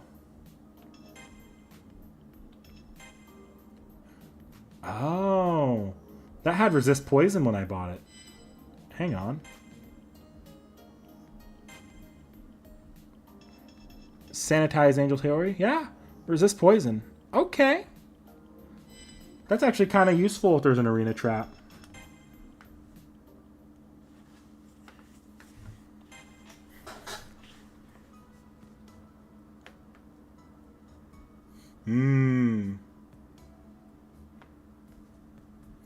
I sense someone nearby. I open my eyes. I see a beautiful sight. Even awake, I feel like I'm still dreaming. Her eyes, her glow in gold. Her hair shines bright. The woman who stands and fights beside me. She's close to me. Incredibly close. Close enough that our lips are almost touching. Not what I expect to see first thing in the morning, but I guess nothing is impossible. Are you awake, my dear? I don't mind if you want to sleep in longer. I don't mind one bit. This is a dream. We're both in dreamlike state. That proves it. I don't bother arguing. She lies on top of me, pressing down. She's warm and comfortable like a blanket. I'm a servant who specializes in guarding the mausoleum of the Yellow Emperor. I can play that role anytime. If you want to sleep in, please do. Same if you want to wake up early. Everything is up to you, my husband. A former guard of the mausoleum of the Yellow Emperor. I remember that she can establish a secret connection with a certain negative energy, which guides luck from Kunlun. She also has a mirror which can reflect the golden light of the sun. It's great to see that she has so many titles and jobs. You can't go wrong with branching out. Frankly, I wish I had more than one name. But that's neither here nor there. Good morning, Castor. Oh, I see you're awake. How unfortunate. But other than that, good morning. So the shining light of my radiant divinity is enough to wake you up then. I get up and respond with morning. Looks like a nice day. Castor casually sidles towards me. And then she sticks with me. We're basically glued together. Something special about this morning? Of course, every day and night is special with you. You have to ask. Just spending the day being so close to my loving husband makes Tomomo so happy. So what do we need to do today? Nothing. We can get all that we want for no work at all. We'll seize anything we want and any chance we get. Seize anything she wants. Speaking of seizing, if I can stretch my hand out, I can grab her hypnotic fluffy tail, but I'm 90% sure that's not what she means. All that aside, I'm talking to Castor like this in my room. Nostalgia begins to rise up. Castor's the same as she is ever when she's in here, but once she goes out of the throne room, she shows her danger side. I have to find out why. I am Tomo no Mai, who stands by your side here in the Seraph. This time for sure. I promise I will never let you go again. I will serve you forever and ever in this form that you love me in. Her words are melancholy, but full of genuine heart. This isn't her usual cheerful courtship. This is quiet, something she can't just laugh off. I feel like I've seen her say farewell like this before, in the middle of the Moon's Holy Grail War, or like in the middle of a fight, something from a dream I can't quite grasp. Interesting!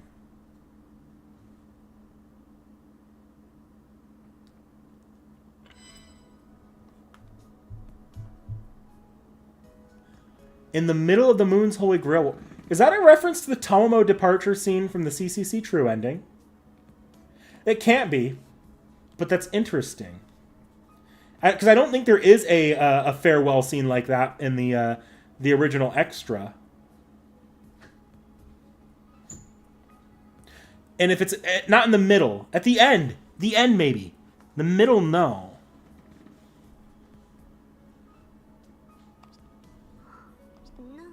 Is something the matter? Why are you staring at me like that, honey? Oh, no. Look at you, you're the very epitome of heat. Like your soul itself is on fire. And that's... oh, and those aloof, silent eyes. I can't take it. I'm just gonna devour you. I won't leave a crumb.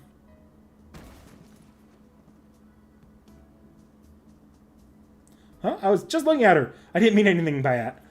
How did it come to this? A real hero always cleans her plate. Wait, am I a hero? Whatever, I don't even care. This entire world belongs to me, so I declare from the very Millennium Capital, even though you're my master, here I hold you in my hands, no, in my tail. Ah, it's so fluffy. The fluff is getting out of control. Stay, Castor. Ah, if you handle my tail like that, oh no, master. But no, this is great. This is the first time I've felt this. Yes, I understand my husband's feelings. If you entrust yourself to me, I'll take care of everything. You'll live like King Zhao of Shang here in Seraph. Ah, she finally said it. She really did say it. She's been telling me all this time that she's not that kind of woman. But this is like she's declaring she's dodgy herself. I tell Castor to calm down and remember why we're here. But the situation continues to advance like a rolling boulder. Castor removes her sass, and she and I... Stop right there! What the hell do you think you're doing, you animal? I was wondering why you were up so early. I thought, oh, maybe she's making breakfast. But no, it's this. What have you been night crawling? You trying to pull off some kind of weird oriental fantasy, you fox? And just like that, the boulder stops. Maybe I should thank Elizabeth for saving me? Or was I really in that much danger? Huh? Saving you? No. Just get your head out of the clouds, will you? I just came because Karna handed me a package to deliver, and then I saw you, and I flew on in, because I'm a dragon. It's not like I was worried about you or anything. Oh? So that's what it is. Are you trying to be the girl next door who steals the hero from the sassy, pushy heroine? Girl next door? So who's she supposed to be, the visiting princess? That's fine, the story's a cliche, but I love it, little squirrel. How cheeky. It's so tingly!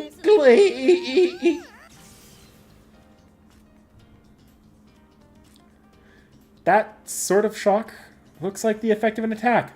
Not sure if it's magecraft or a curse. Probably a curse. Is Castor the one who put that curse on her in the first place? And if so, what about the other servants she has under her? Did she curse them too? To keep them under control?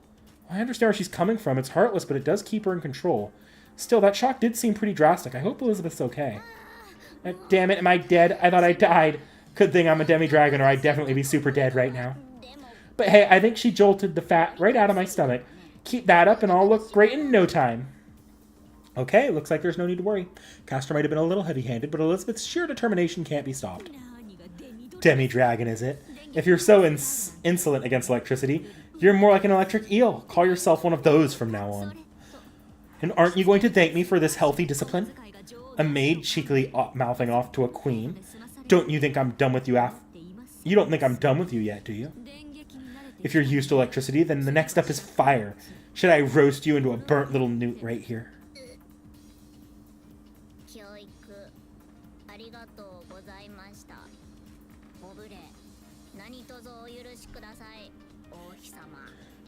Thank you for disciplining me. Please forgive my atrocities, my queen. This no longer amuses me. Darling, please go ahead to the throne room. I have breakfast on the table for you. Please take your time and enjoy. I'll see you afterwards. Now, if you'll excuse me, farewell.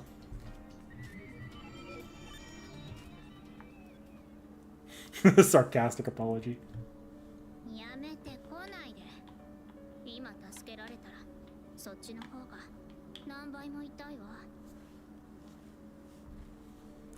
I am going to catch up on chat here for a second, because I can. Just a little bit, because I don't want to lose chat too much here.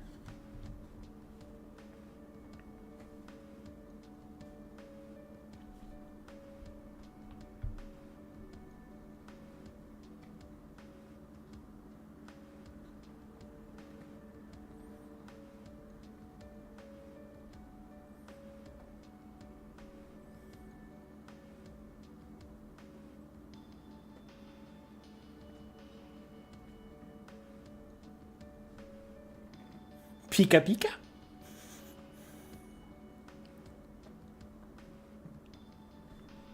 The most sarcastic apology. Okay, I'm caught up. Stop. Don't come any closer. If you save me now, it'll hurt 100 times more. I'm the castle's maid. I'll just do my job and you go on holding that stupid fox's hand. That's for the sake of Seraph. But thanks for the thought anyway. Elizabeth actually being kind of a good character here.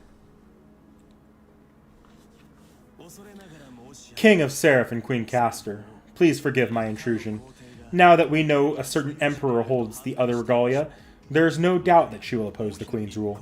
It would be wise to defeat the other regalia wielder, Emperor Nero, as soon as possible. So you finally see it my way. Very well then, the thought is, though it is rather convenient for you to have an excuse to come around. Still, you shameless scholar, I won't say I told you so. She is sitting in the exact same pose that, Amaterasu is sitting, isn't she? Amaterasu... Tight Moon. I need to see that image again. Close. It's almost that position. Still, this shot right here, it's interesting. I overrule my own edicts whenever I please. That's all. It's only human. Delighted to hear that, Your Majesty. When you defeat the Emperor, you can reassemble the split regalia. But Saber has built a base of her own, deep within her territory, just like this Millennium Castle. In order to defeat the Emperor, you need to take fight to her. Unlike yesterday, Archimedes and Castor seem to be on the same page. Or rather, their interests now overlap. We are going to fight Saber, the Emperor. It's not something I wished for, but I don't think I can talk Castor out of it. There's also the enemy we encountered at the Mooncell Core. We need to prepare for it by putting the regalia back together. So we have to make a move. Wait a minute, we're talking about running off to invade someplace. Don't we need to rescue the Emperor's little squirrel first? Shut your mouth, maid. I told you to clean the oven. Go sulk in the soot, will you? I'm done cleaning the kitchen already. It's like breathtakingly clean right now. So how about a little gratitude? No, forget it. Forget the gratitude. Let's talk about the squirrel. See that now that I'm free, what you could have me do is... invade Saber's territory, throw a nice big concert, and make the rescue while I'm there. There's no need for that. The Master's soul is right here. That being the case, there's no need to drag the mind here, too. In fact, it would happen much faster with only the soul right here. Huh? Oh, I see. That makes sense, I suppose. Isn't this going fast? I mean, Castor seems to know what she's talking about. Is it a compatibility issue? Maybe the mind is better suited for Saber and I'm better suited for Castor. What matters is the regalia. Once we restore it, we won't have to conquer the moon cell the hard way. Instead of marching in sector by sector, we get our hands on her regalia and everything will fall right into place. In the end, Seraph will belong to me. The moon cell itself will proclaim my sovereignty and we shall rule forever in paradise. Oh, it's so simple. And here I thought it would be so much trouble. Does our little emperor not understand that everything in Seraph exists to please me? Her words are honest, her intentions are pure. Some might say her desires are selfish, but I can't argue with her. And she's not wrong. If we do get our hands on the regalia, all the little problems beneath her will sort themselves out. But then there's the unknown threat. From what Archimedes and Saber mentioned, Castor and I will eventually have to take care of it. And uniting the regalia. If we do that, we'll take all of Seraph and the moon cell. And that does mean we'll take on the responsibility to protect it. Oh, it seems my husband agrees as well. How perfectly suitable. Shall we head off to battle then? Hand in hand, we shall scatter the petals of the Roman rose and stain its soil with blood. Yep, let's go together, dearest.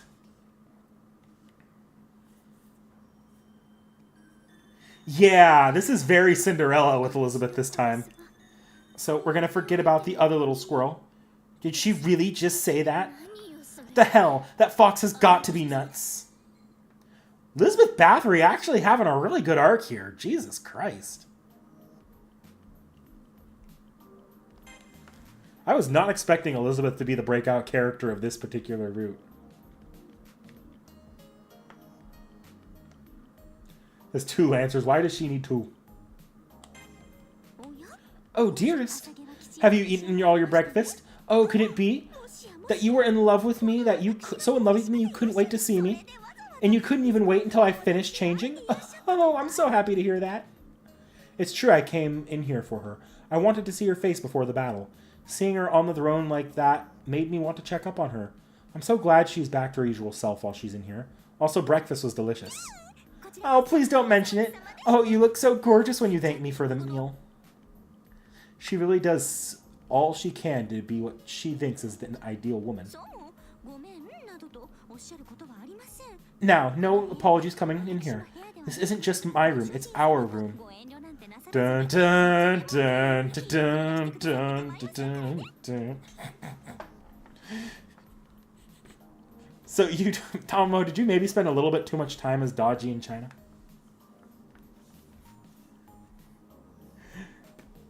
So you don't need to hold back. You can DUT anytime you'd like out of here. Or should I say, it's not too late to do it now. If you want, we can pick up where we left off and all that secret sweetness.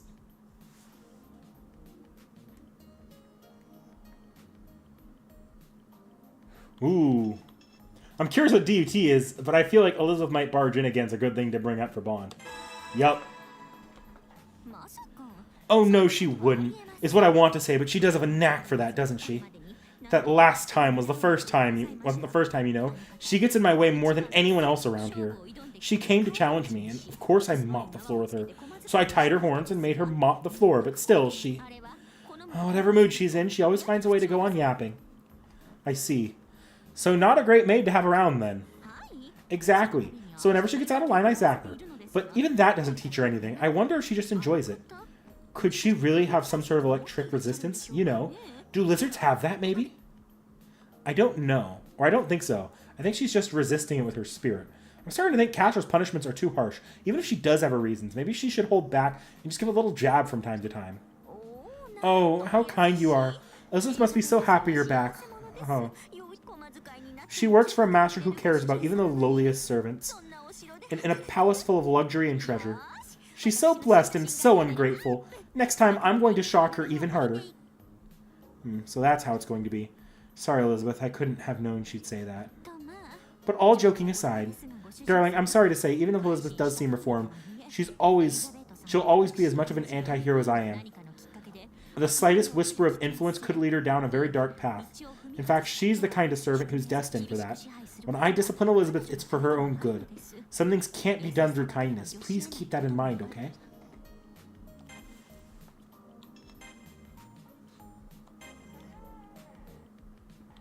Oh yeah, it's still the same chapter, so nothing should be changed. Alright. What's going on with this stage? Any stage hazards? Not that I'm seeing. 1, 4, 2... The plant is at the 2.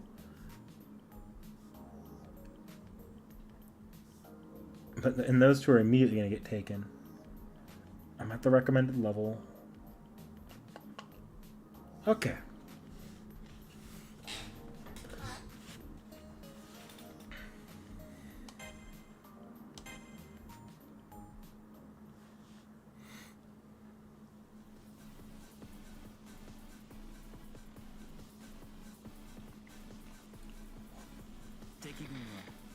Enemy forces have yet to completely take over this area.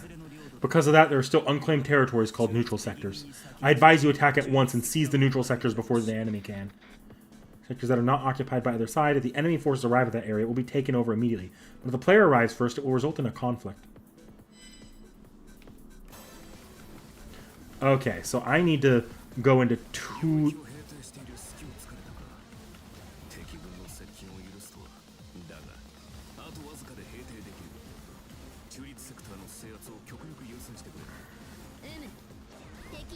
Gotta go fast! You'll need to collect Lost Matrixes. The Lost Matrix is a piece of Regalia Matrix that can be found within the neutral sector. Number of Lost Matrixes in the neutral sector can be seen on the minimap. When you approach a Lost Matrix, the screen will be distorted. If you draw even closer, the distortion becomes stronger, and the place where the Lost Matrix will be hidden will be an After Effect. If you attack the place After Effect 3 times, a Lost Matrix will appear for you to collect.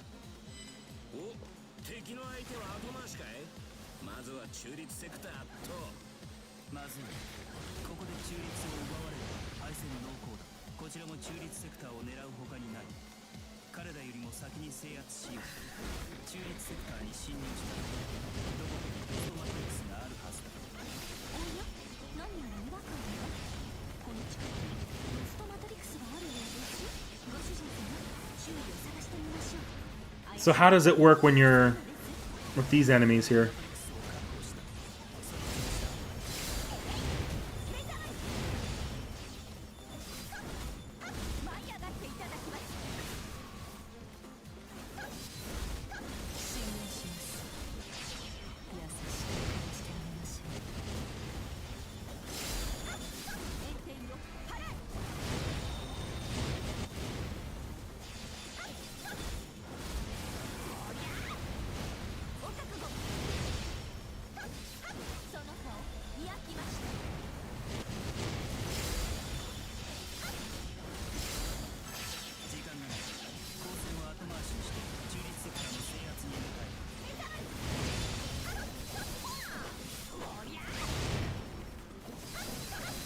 So how does taking this sector work?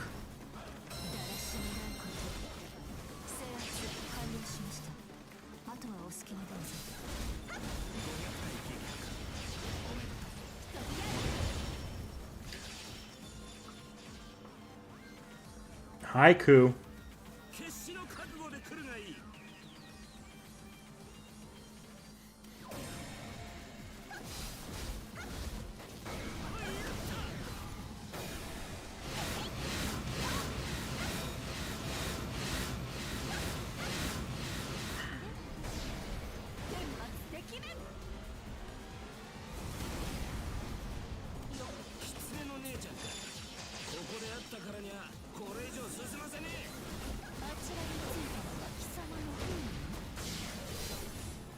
I got this really fast this time.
Alright.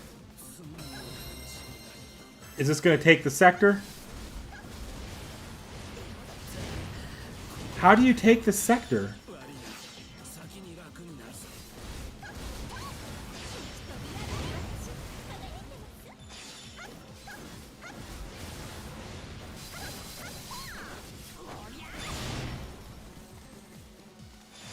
Oh.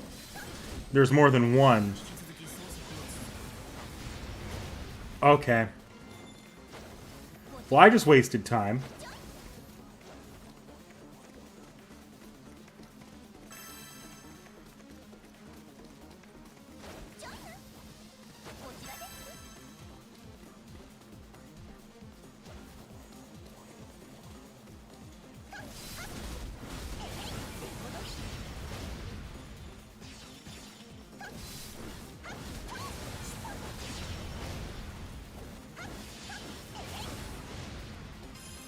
Okay, it's right around there. It is.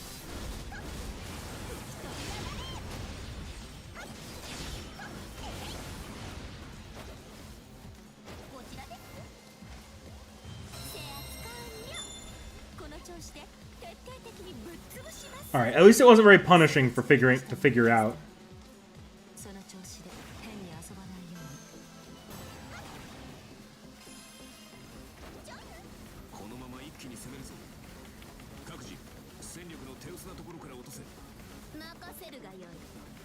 Yeah, that movement speed increase was necessary.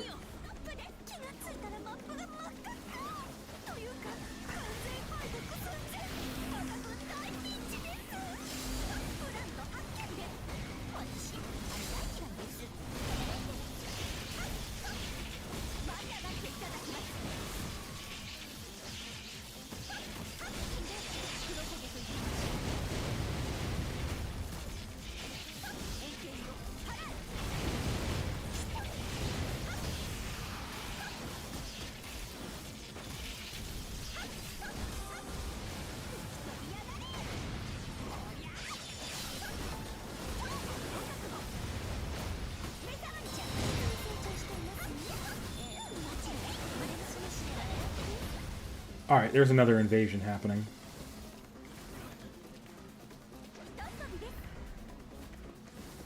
This is going to actually bring up a servant.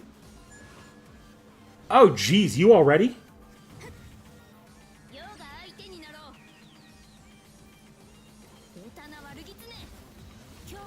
Yeah, I'm ignoring you for now. Oh, there's a plant? Oh, and it's all the way over at my base. Okay.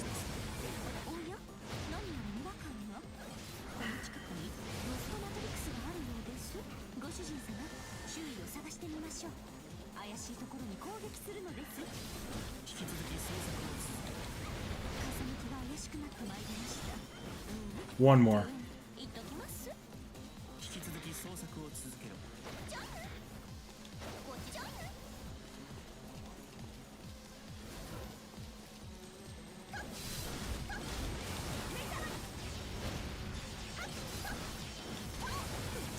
Alright, got it. Alright, go get the other one. This one's being generous for the first time you're learning about this. That said, Nero's going to try attacking that soon, so if I can...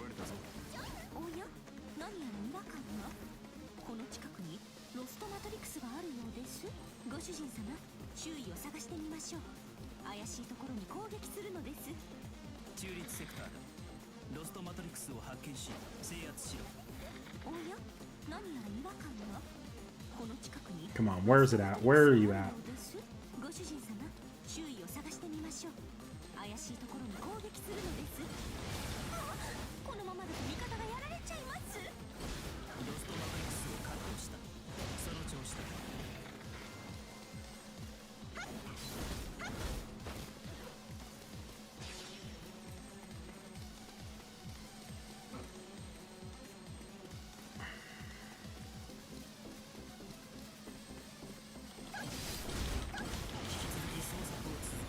Okay, I need to hurry. One more. I see it. Or not. Where's the fudge is it at?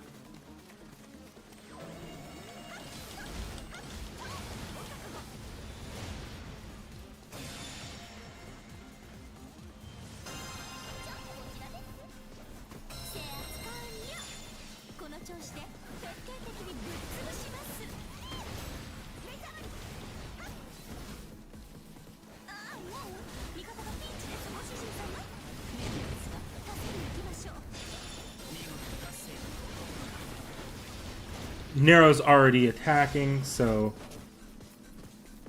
let's see if I can't. I'd like to take out these two aggressors real quickly before I go stop Nero.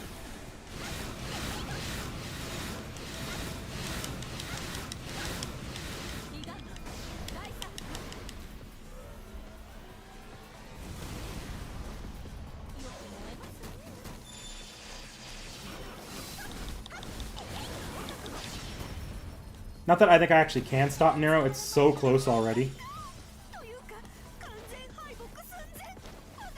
But I'm gonna give it a shot. I could probably get her to retreat, actually.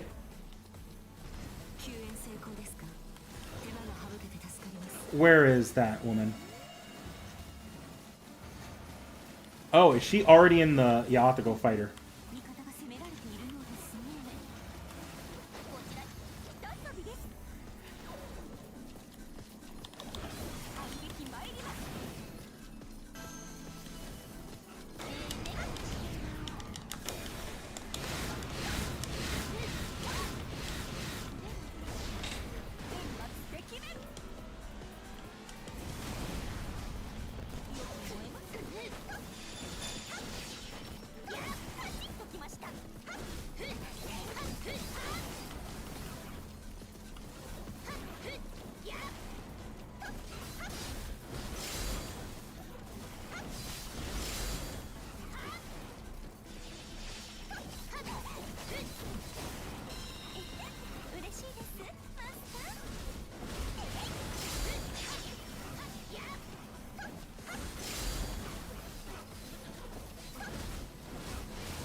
That is Phantasm Circuit? What was that? No, it was an insta-skill. It was an insta-skill.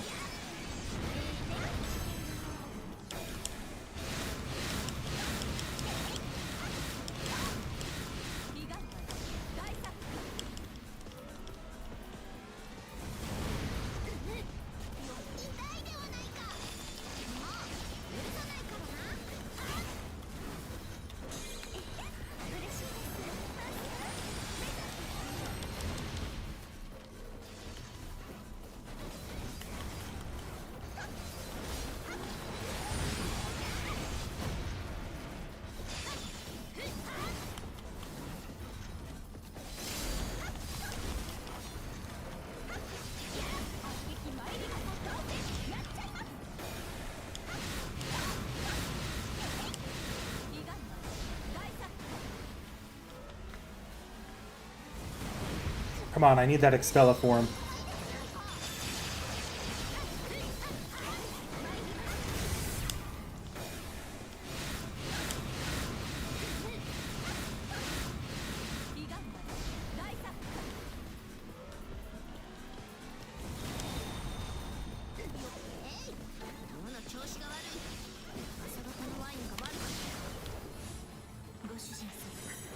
Okay, because I need to kill Nero here.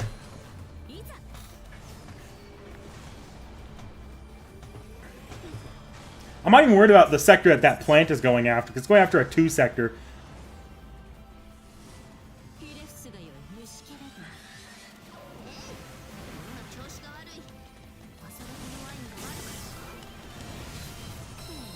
Alright. No, I've kind of wasted it. But I need to...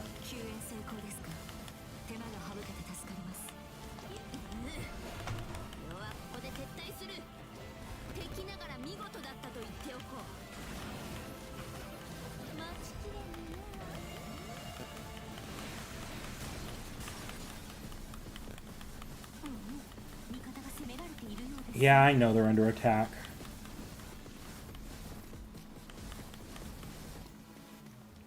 It's no longer an active plant, so I'm going to leave the plant be for a moment since I'm close enough to it. So I'm not actually worried about that sector. This is the sector I want. It's not that hard to take. Where'd the plant appear from? Oh, it's there, and it's going after the 5. What do you know?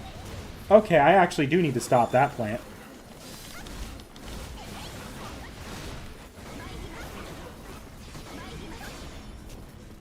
Okay, but I don't need to keep fighting that. I'll run back and forth. Okay.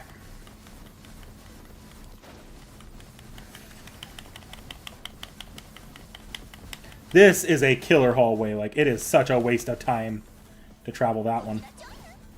Come on. Okay. Eat shit, plant!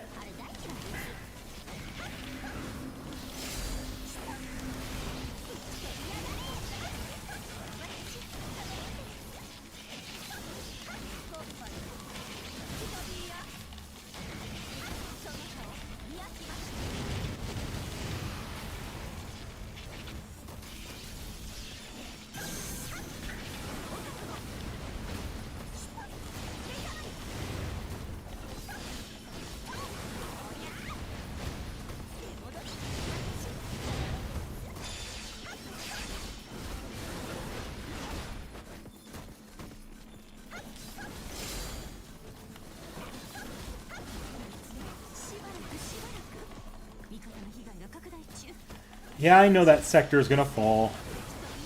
That sector's not actually the most important sector.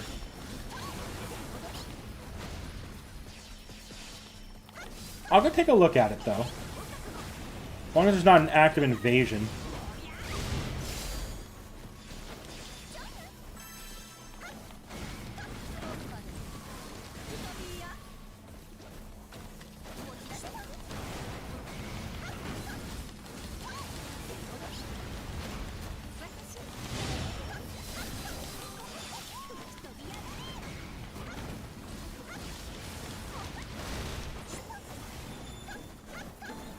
That's an actually pretty dangerous plant, though, so I'm going to go stop that one that's about to invade.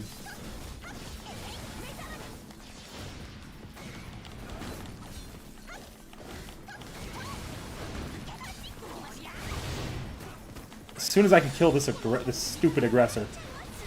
Okay.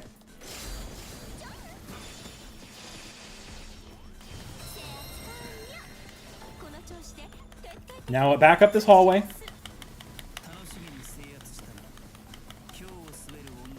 Blue streak speeds by Tamamonamae. Here we go. This is where I wanted to be anyways, so the active invasion being here is actually kind of to my benefit. Now granted, I'm not happy about all the aggressors that just spawned in over here, but what can you do?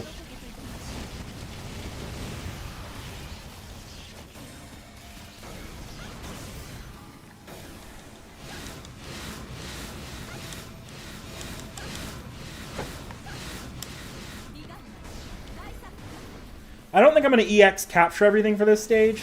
There's just too many left. And I'd be chasing plants. Where are you at? Oh, no, there's one. You're just a really... Oh, no, you're across the building here. You tricky, tricky, tricky.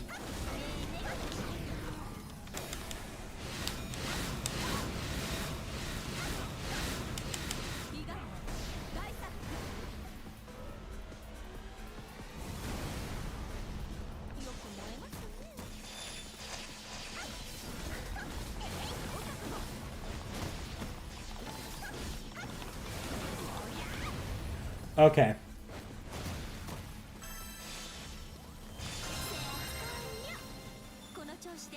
That's... Now the boss should spawn. I'm going to make my way over to get that circuit.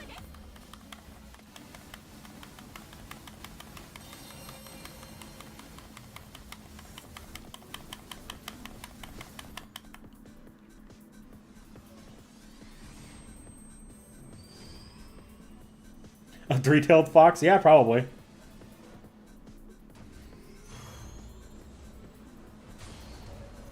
See you next stream, TR Origin. I thought Nero or Emiya's the boss? Why? Oh, you're already here.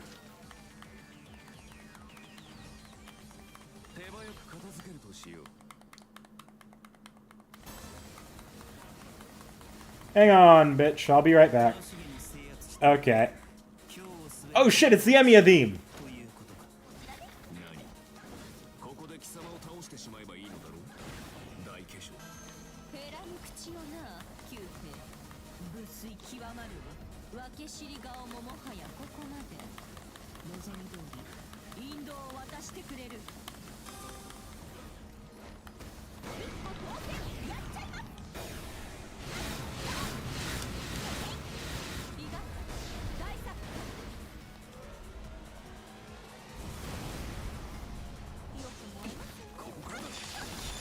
Save my noble Phantasm for when he powers up. During the half, I don't want to be really fighting.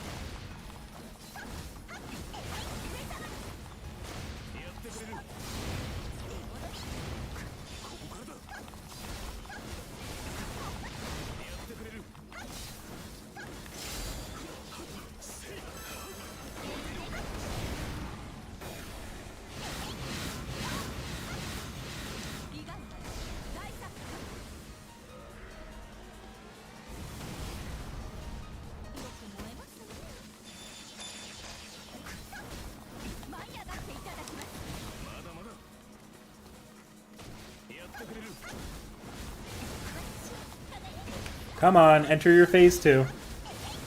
Do your stupid make your penis bigger thing. Come on.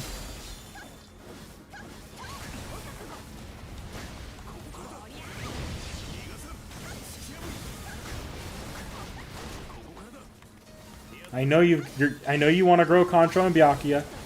You can do it.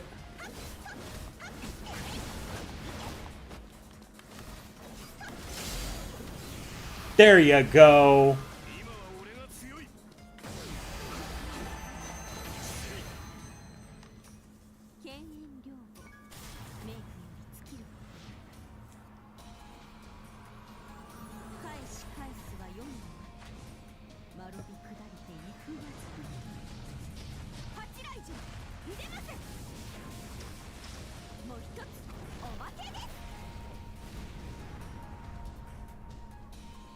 Tally ho.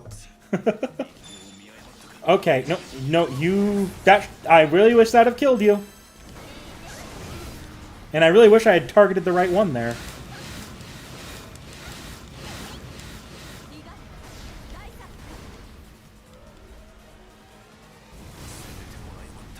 You're catching kind of the butt end of the stream here, Jens, anyways. This is the second stage I play, and I'm really holding myself to 2 per stream right now. Maybe on a weekend stream I'd be willing to go longer, but for midweek, 2 seems like enough.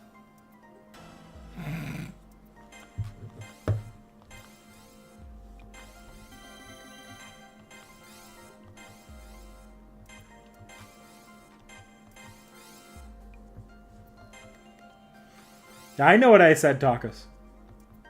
Man, I'm just failing all of Tolomo's missions, aren't I?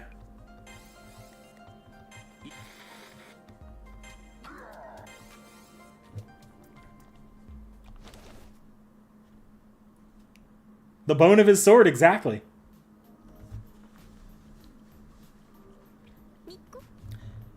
Heavens me.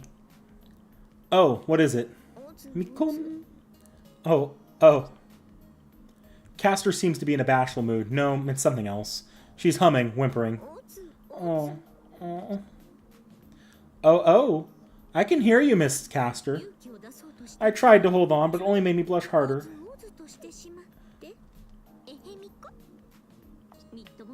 How disgraceful of me. But that's okay, I don't mind being disgraceful. Are you asking me for more of what we did this morning, my dear? No, you don't. No need to say it. Of course you're asking. You are right. Amazing. Her energy is amazing. I can tell she's really pushing for this. So for now, I vaguely nod. When I sit next to her like this, her eyes seem like the sun itself.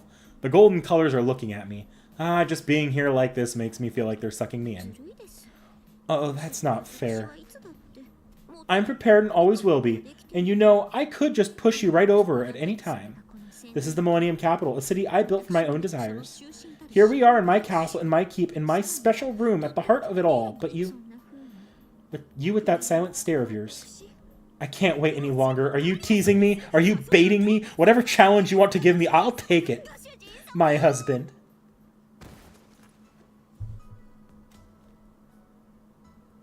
This is the second time we've been like this. It never works out until the third time. There's going to be some kind of interruption, right? Last time Elizabeth flew in and kicked me.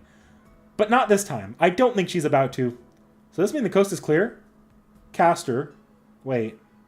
The moment I try to stop, I feel a feeling builds up and my body starts shaking.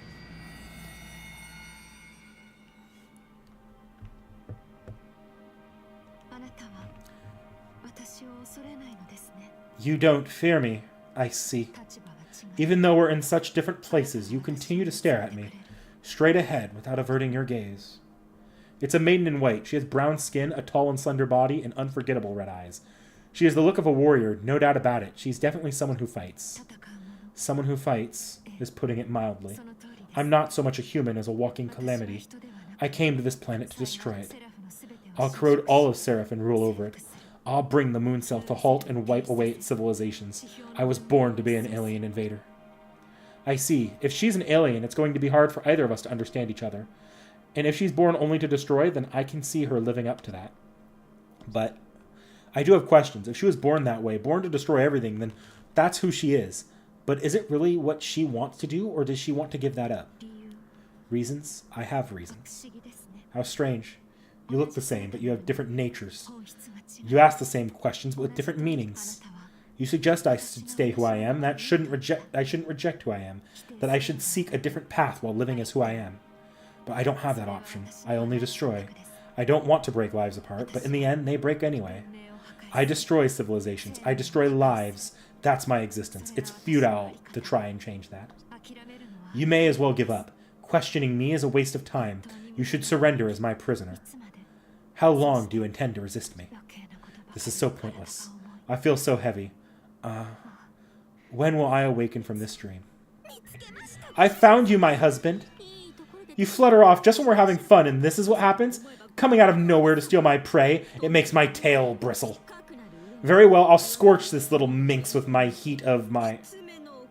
Wait, you? What barbarian god are you? That presence, that pressure. I remember it from a long time ago. So this is how you present yourself, is it? An enemy of humanity, just like me. That unknown threat approaching Seraph. It's you, isn't it? The maiden in white doesn't respond to Castor's words. It's as if she has no words to respond with. She just stares out at Castor with a chilling gaze, and then...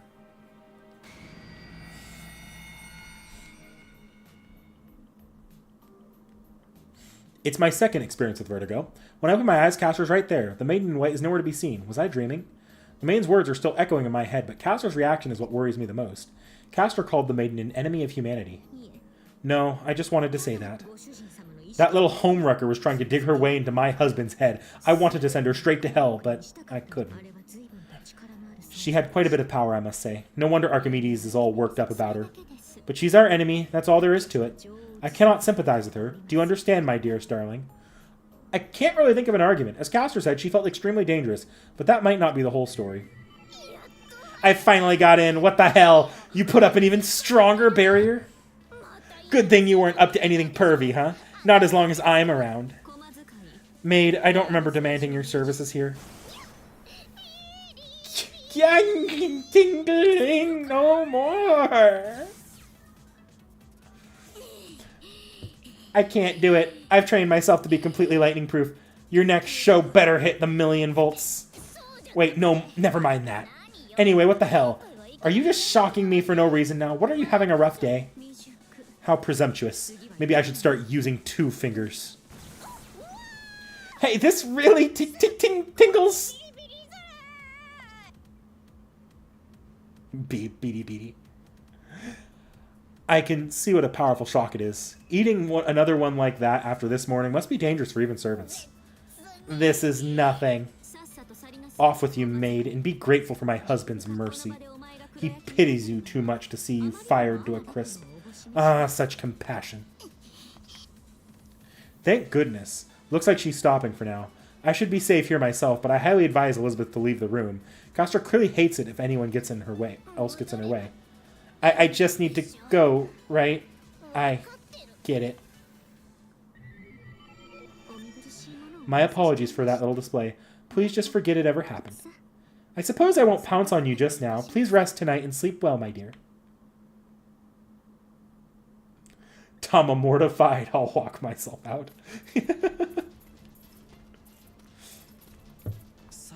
Well then, everything's been the same as the last try up to this point. But this is new. Saber was so wretchedly emotional and unpredictable for it, but Castor's desires are clear and simple. I've set the wheels in motion and spared no effort to do it. Nothing left to do now but stand back and pray. Pray? Who am I praying to? Perhaps I should wish upon a star. Oh my, look who it is. I commend you, Lancer, so faithfully devoted to the task you shouldn't have. Karna, Lubu, Medusa, all glorious servants who fight for the queen. But here you are, stuck with the scullery work. Why do you obey? It's not as if the queen will ever respect you. You could leave any time you'd like. They'd never catch you, but here you stay. Well, yeah, it's humiliating, but I guess I'm okay with it. I have a lot to make up for. The things I've done, well, I can't work them off. If you show that meek expression of yours to the king, then I'm sure mercy must find you. Ah well, let us end our game here. It's your turn, Elizabeth. I'll remove a curse Castor placed on you. But you know what you must do in return? Huh? So you were serious about giving me the spotlight? Are you more into dragons than foxes? Oh, don't be foolish. I despise both. But I do know how to appreciate a human body. Yours in particular has a certain symmetry. Now show me your throat. At this level of curse is child's play. I'll wipe it away, leaving a mark. If you want, I can even give you a little tune-up. That was what I missed last time. This time I'll increase your spirit value so you can properly wield the regalia. I sort of get it, but okay, yeah, sure. I'll believe you. That fox is acting a little weird for sure. There's no way she'd just forget about the little squirrel, even if it is just the mind. I see. If that's what motivates you, fine. Ironic, but I suppose no one can see just how they'll fall into the abyss. No matter, you will seize the regalia and become the new sovereign. After that, do what you will. But make sure you fuse both pieces of the regalia, the queen's and the emperor's. And when the third one arrives, you must connect them all. Not that I care, but why gather them all together? If you're just going to break them, wouldn't one be good enough? It doesn't work that way, Lancer. If the regalia isn't at its most complete, its most perfect, it cannot shut down the moon cell. The regalia must be complete before it's broken. Only then will its destruction resonate across the entire system. Then finally, that damnable moon cell will suffer the deadliest wound in its history. Do not forget, connect all 3 pieces. Yeah, I get it. Screw making up for my sins. I'm done playing that stupid game.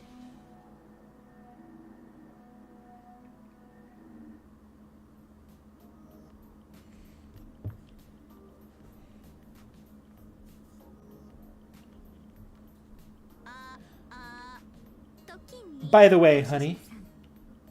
As I lie half asleep, Castor speaks me, flaunting a sinister smile. I have a premonition. Knowing that this is an unforgivable battlefield, I sit up on the futon and face her.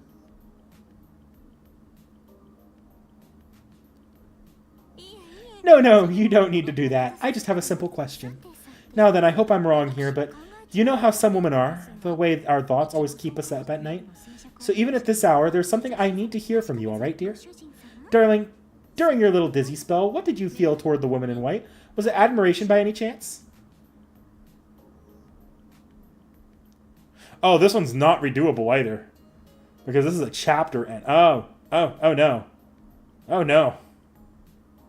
Oh no.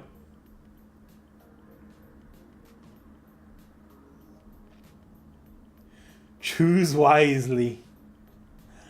Ah. I haven't been getting as many bond points on Tomomo either, so these decisions actually do... I kind of need them to work out. I almost want to pull up a guide for this one. Yeah, I think I'm going to Google this one just because it's... I have been doing the back, and for Tomo, it's just invaluable. Like, I don't care. I'm cheating a little. Fate, Extella, My Room, Tomomo.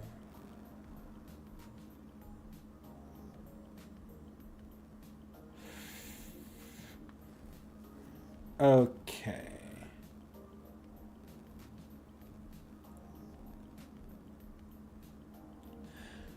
Okay, yeah, that's what I thought. I actually figured this is what I was going to choose anyways. But this is the one I'm glad to know it's this one.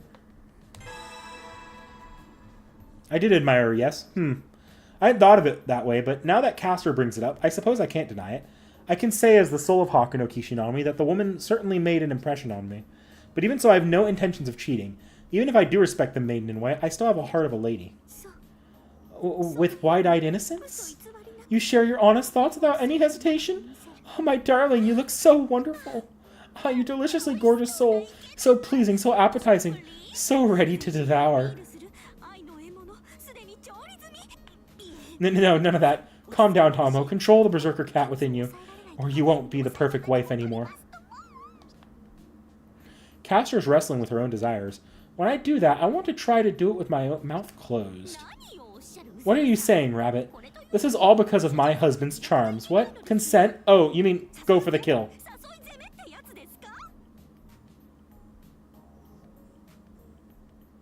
Is this before Tomomo chops off her tails? Like, she hasn't chopped off those tails yet, has she? I know the Tomomo ending in CCC takes place with a huge time jump past what would be the events of Extella within that timeline where the moon cell... where they're tucked away in a corner of the moon cell. But by that point, she cut off her tails. Is this before that? Even if I hate her charisma, I can be spiteful in my darling. No wife could begrudge anyone for fluttering over her husband. My husband's sex appeal is out of control. Well, you are pure soul after all, so there's no helping that.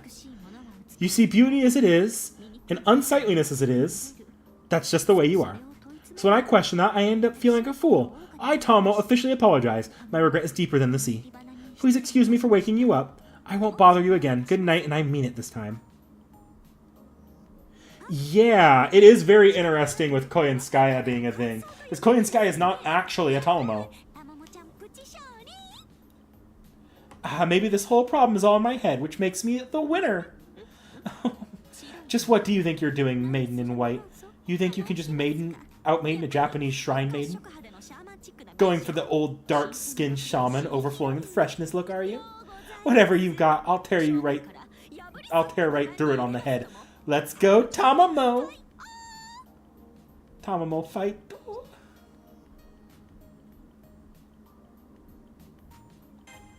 I actually probably could have backed out. We're still with Tomomo here. Please excuse me for waking you up. I won't bother you again. Good night, and I mean it this time. Okay.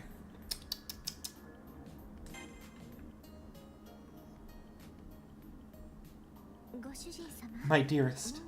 Oh, you're already falling asleep. If that's the case, there's a cool breeze blowing through tonight, and it might get a bit chilly, so even if I do this, you won't be upset, will you, dear? Something soft nudges against my back. In fact, it's being pushed up against me. At first, I'm not sure what I'm feeling, but 2 seconds later, I feel it out. So these must be casters. She's pressing up against my whole body. She has her arms wrapped around me from behind. She knows just where to hold me for the maximum comfort, without any pain or discomfort at all. Oh my, oh my. Well, then. We're on our sides now, sharing the same futon. My heart is throbbing. Her body is so glamorous, so perfect, that some part of me might wonder if this is all too good to be true. You're not awake, are you? Then I'm going to go just a little bit further. Ah, now her legs are wrapping around mine. She's like a spider. Not a gross kind of spider, but an elegant spinner using her long, graceful legs to ensnare her prey. Please forgive me, my husband. My stress needs to be relieved. So here, maybe if I... Stress, huh? It makes Castor get stressed about anything, but I suppose it must get stressful acting like a stern queen all the time. You'd never know by looking at her. She must hold it in. So this is what she needs. I shouldn't say anything. I can't take any more. Don't say anything. Talk in my sleep. There's no bond line associated with this. Talk in my sleep.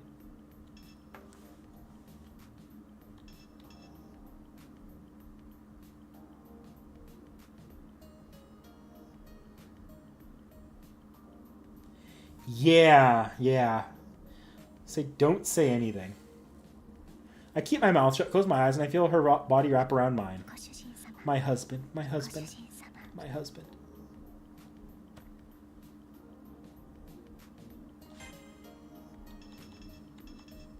Okay, I actually do need to continue the next story if I don't want to have to redo the previous conversation, so we're going to keep reading. It will take us into chapter 3, but we're not actually going to play the fight.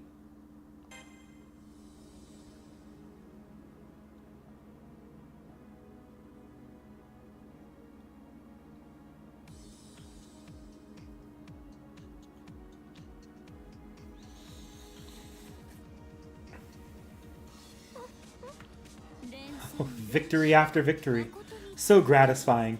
Witness my subjects. The flowers in the capital have bloomed in triumph. Oh, I wish everyone could gather here right now. Can't you just picture them shouting, "Huzzah for freedom"? Well, technically, the people aren't unified yet, but that's just nuance. The Millennium Capital's motto is live free in paradise. Whether we're talking military strategy, human nature, or just a nice cup of sake, what matters most are results, don't you think? As it was on Earth, more elegant than the Yin dynasty, milder than the Heian era, and one eternal land without a cloud in the sky. That's what this place should be. More like that. Just a bit more.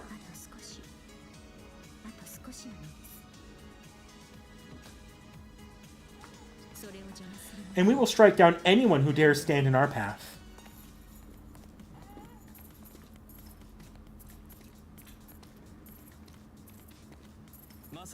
Just as the Queen has said, I, Archimedes, am delighted to report the following. The Queen's undeniable victories have weakened the pretentious Emperor's campaign. Just a bit more, and then all of Seraph will belong to our Queen and our King and Queen as one united world. We have already pinpointed the so-called Emperor's base. If we can topple that base, then there won't be any more obstacles and the capital can return to normal, yes? Yes, and the regalia will be as one again. You in particular understand the importance of that, Haku no Kishinami. Now then, my dearest, we are off to the battlefield.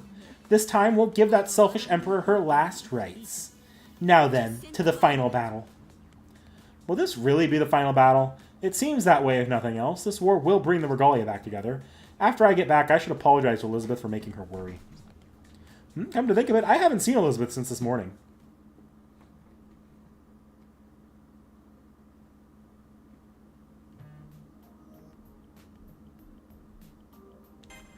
No need to do those extra bonds, because then it's just going to reset when I enter my room anyways, so.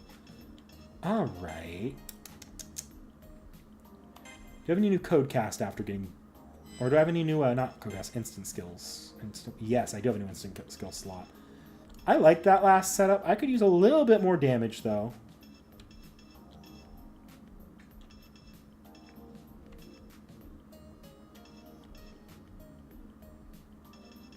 The Mooncock's drive is actually working out really well. Okay.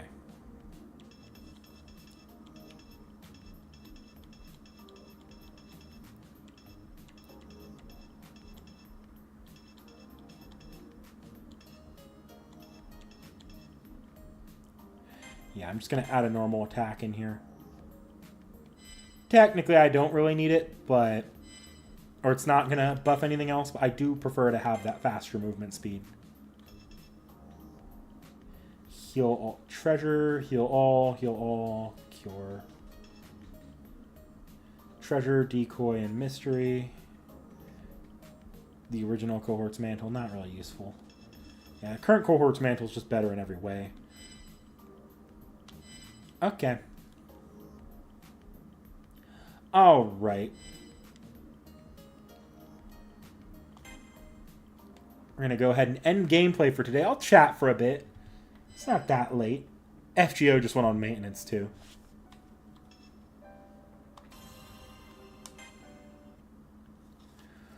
Okay. Move us to a chatting screen.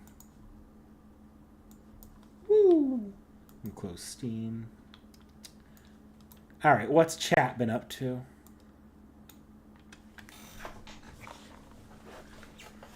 I thought we would be done with the horny we left in CCC. Yeah.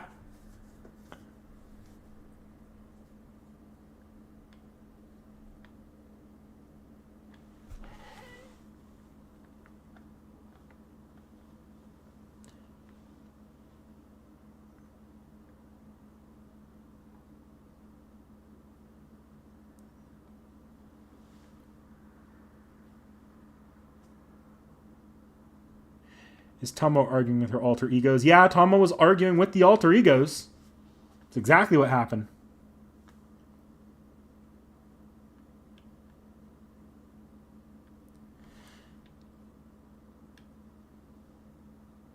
Hakuno doesn't leave the moon cell with Rin or Ronnie in extra, actually. Hakuno, and as far as the context of the original extra goes, Hakuno dies. Rin and Ronnie go out and find the human Hakuno on the planet because the Hakuno NPC was based off of, though. Yeah, no, it's not. Rin and Ronnie don't save the NPC Hakuno. I'm gonna be honest here. So far, I'm liking the Tomo story a lot more than I like the. Because actually, I was kind of underwhelmed by the Nero story of Umbral Star. Tomo's story right now already is doing a lot more interesting things, in my opinion. Elizabeth, for example, is an actual good secondary character in this story. In Nero's story, there was basically no secondary characters. It was Nero. It was just the Nero show, and Archimedes is the villain. Altera had a bit of an interesting arc at the end, but Nero kind of was most of the show for that. But in Tomo's story here, there's a lot more going on. I feel like this feels like a good continuation of what Tomo's arc when you actually read into the events of the Tomomo no Mae CCC ending. Because the CCC ending, outright before this game ever came out, the CCC ending already not the CCC ending, the Tomomo ending of CCC already kind of explained that Tomomo does not fully, she's not done developing. She makes further dumbass mistakes after the events of CCC and Extra, and this appears to be one of them. Is her with her growing her tails back for CCC. This appears to be like the end result of that. Is this particular story, which is really good in my opinion.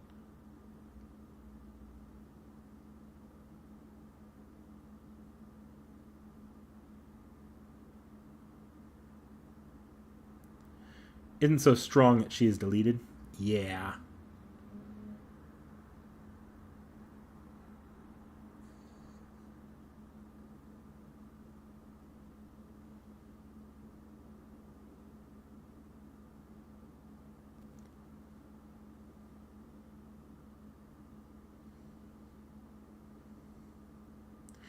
Yeah, I know there's a pretty...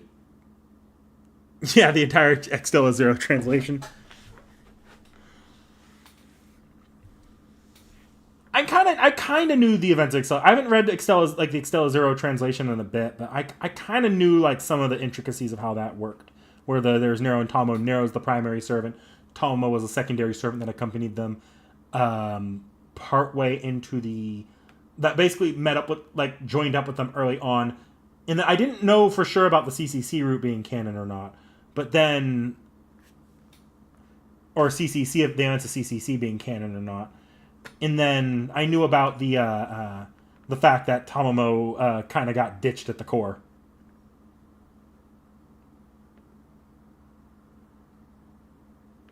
Oh, I've seen Draco's special summon animation.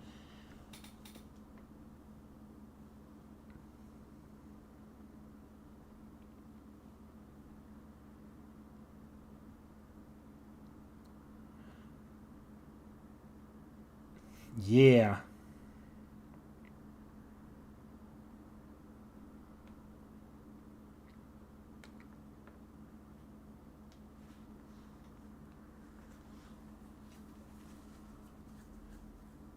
Wait, with the moon cell check in CCC for Tomomo, wasn't the entire point of that scene that Tamamo was like the entire scene. Like normally there is like a moment of grief with the Hakuno hitting their hand against the barrier.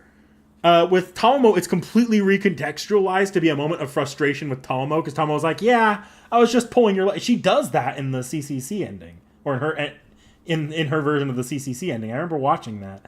Like unlike Emiya's or I think Nero's, it's not. It's like almost played up for comedy. It's kind of hilarious. Like I think it's just canonical that Tamamo with her tails is just strong enough to avoid that deletion. It just bogs her down for a while. Then again, I could have misread that, or maybe it was clarified later that Tamamo was just saying that to make Akuno feel frustration instead of upset with her. But that's how that scene was kind of portrayed in CCC as well.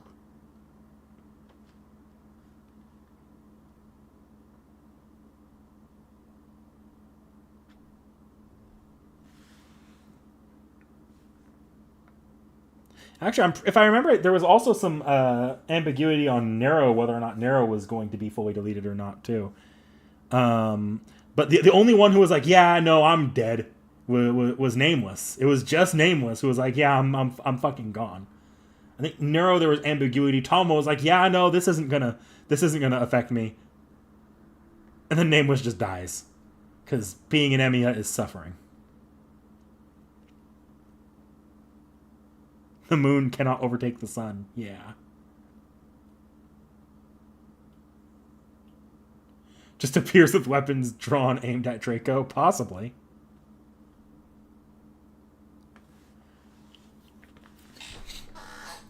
That is interesting, though, that if Tomo got caught at the... I saw that on the Direct this morning. It's probably the thing on the Direct that interested me the most. It's just going to matter of whether or not I have time to play it. Because I know it didn't end up being that good of a game, but I was also looking at, what was it? That one game that it wasn't a remaster on like Raido Kuzunoha, but it was the Soul Hackers. When they did the new Soul Hackers game, I was considering playing. I just didn't have time, and it ended up not being very good anyways. So I was happy to kind of miss it.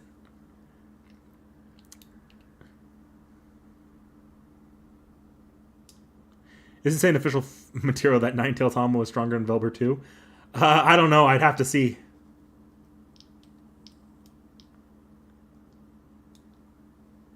I'll be honest here. If it's only 10 to 20 hours, keep that one on a back burner. That'd be really, really easy to pull up as a stream game if once I finish up Extella Link, which I know Extella Link is significantly shorter than Extella, and I don't really want to linger on it because we'll have to do that one on Twitch, and it'll be like I'll have to post the VODs to a secondary channel to be safe. I'll still put the playlist on the main channel, and I'll still post a community post when the VODs go up. But the actual video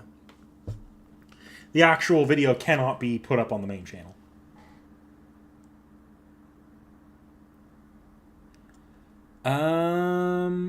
Let's see. So, yeah, no, I gotta say, Tomo's... Because 24 hours, like 20 to 30 hours that's a pretty good stream RPG length right there. Like, I could do that in a few months. It's not like I love the Xenoblade franchise. There's no way in hell we're ever doing a Xenoblade game on stream. They're just too long. They're just too fucking long. That's why I can only do like grinding streams on X. Same with Persona, except for the DLC. They're just too long for how often I stream most weeks. Most weeks are not this week where I can get away with streaming 3 times a week. I can only do it this week because I finished the anime like day 1. And I didn't need to worry about anything after that. So come when we do our recording this Sunday, I'm not going to have time to immediately turn around and do another like 2 or 3 streams in a week.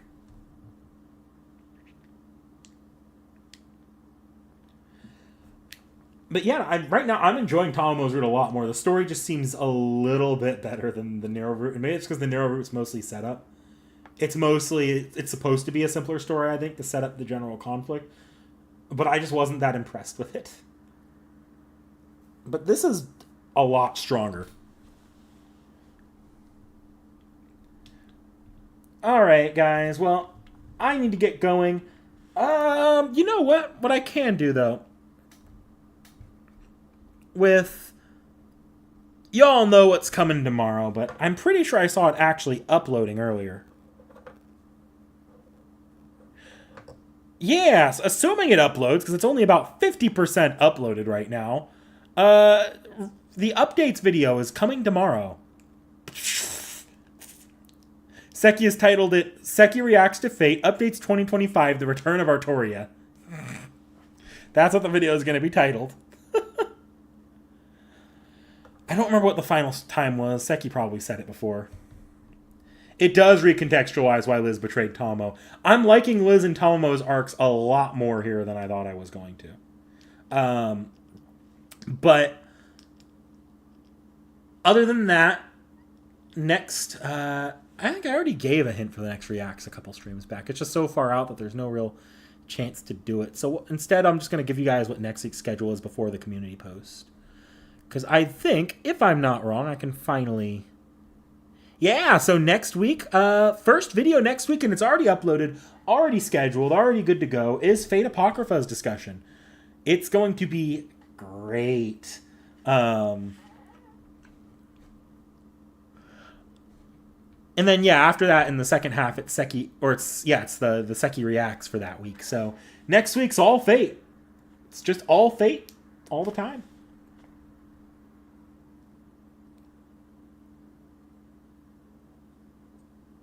Will you see the episode 3 re-release in May? Actually, I might. I haven't bought tickets yet, but I went and saw the Phantom Menace re-release with my father last year. So I could probably talk to him about doing the episode 3 re-release with my brothers. Because that's my favorite of the prequel movies. That's the one I've always... I'd love to see that one in theaters.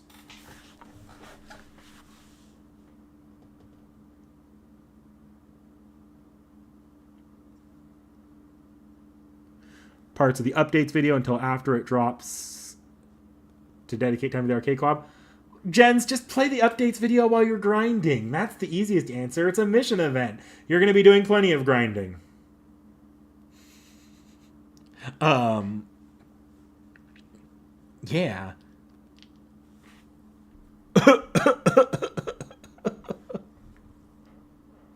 So, guys, I'm going to peel back the curtain here, and I don't think she's watching at this point, so I'm probably safe.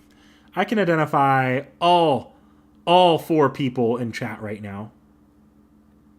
Yeah, all 4 people in chat right now. So I know she's not watching, so I can get away with giving her a little shit.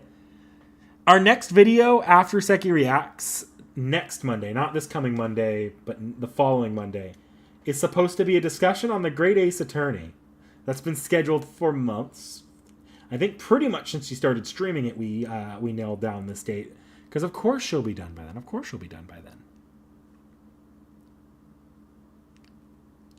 Just saying.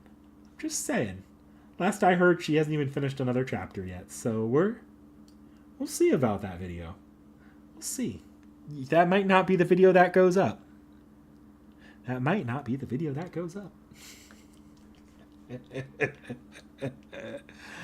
Oh, God.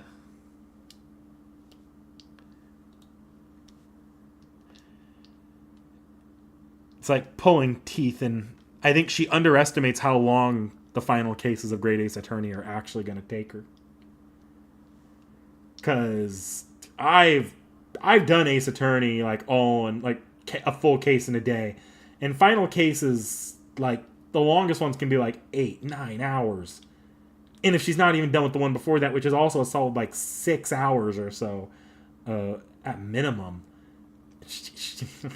Her intention was to read it today, I'm pretty sure. I don't think she's going to be done with it today.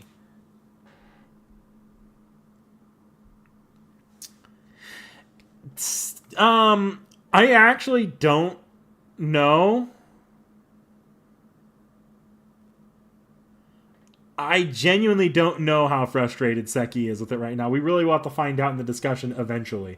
The problem is, Seki asked for more gameplay in her visual novel, and then she's caught up when the gameplay's going over her head. She was here earlier, but I know I'm seeing 4 concurrent viewers in chat, and I know who's in chat right now. Look, I'm probably going to give her plenty of shit about the Great Ace Attorney and her visual novel takes. But it's entirely... Seki is just bad. She's bad at reading visual novels. Can't pace herself. Just can't like get out of the dissonance of reading a video game. Yeah, no, she isn't here. Not right now. And I get it. I do get it. I can give her some shit when we read it, but that's, in my opinion, she's a great case study as to why read the visual novels not always as fix all of an answer as you would think for a lot of these things. Visual novels are just that unorthodox of a medium for a lot of people. Not a lot of people have the gaming background that leans them towards it. I think if you're a fan of story in your video games, like heavy story and JRPGs, you probably mesh with visual novels a lot more because you're more used to long, drawn-out story sequences. And in some cases, if you're ever frustrated with a game and you're just like, I just play this for the story, that's what the visual novel is. It's just cutting out the gameplay that you may or may not like for video game story. But I don't think that gels well with Seki, because Seki very much... I think she goes into video games for an experience, to immerse herself and not to immerse herself so much, but to live in that game, doing what she likes. It's why you get I want to play this game the way I like the game should let me play the way I want to kind of takes from her on things like Final Fantasy. I think because she's a character. She likes to character create, I guess. It's why something like Baldur's Gate, Upper Alley, because it is just a very, very free form role-playing game story. I'd be curious to see how she handles more linear stories. But then again, it would probably even need voice acting, because we tried with Wind Waker. She didn't read Wind Waker to such a harsh degree that it screwed over the playthrough, because she just was not listening to where she needed to go.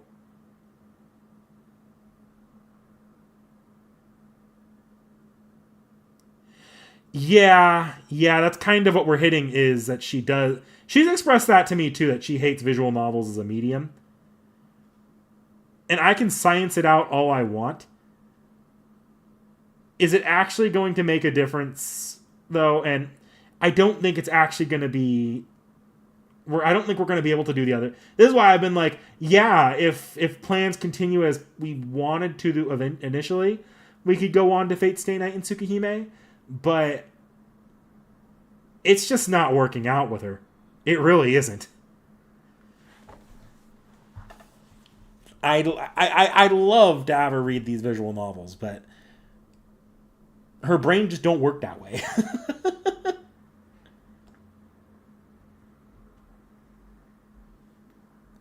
Yeah, it's a little bit like, dang. But I don't think I could convince Seki to sit through, because Mahotsukai no Yoru, we split up to be very digestible for her. I specifically split that into 3 parts so that she wouldn't have to go all... Because, I think with reading, she's too used to being able to pick up a book or a work and finish it in one sitting. That's just not something that happens. She can't read ahead really quickly. And she can't... Not with a visual. Visual novels control the pacing too much. When a visual novel says it is a 20 to 30 hour read, it is a 20 to 30 hour read. It is not something that you, just being a speed reader, is going to speed up. At best, you're shaving off maybe a quarter of that time. And that's the funny part, isn't it, Jens? I think Seki is a great case study, because you would think that people that don't like visual novels would be more Connor, like trash taste Connor, like in his style of playing games, where it's mostly a challenge to himself, and it's just the story doesn't click with him when he's reading it. That's not the case. Seki's a very, because to my understanding, Connor's not a heavy reader. Seki is a heavy reader. Like, that is her pastime, is reading, and she just doesn't click with visual novels. And it's just because it's just how the brain is wired to experience the mediums. She's just not got, it doesn't work out for her that way. Now, do I think she could eventually learn to read visual novels? Maybe. But to do that, she would have to find herself actually playing and getting immersed in a more balanced gameplay experience. Like maybe a traditional JRPG that's a little bit more beginner friendly.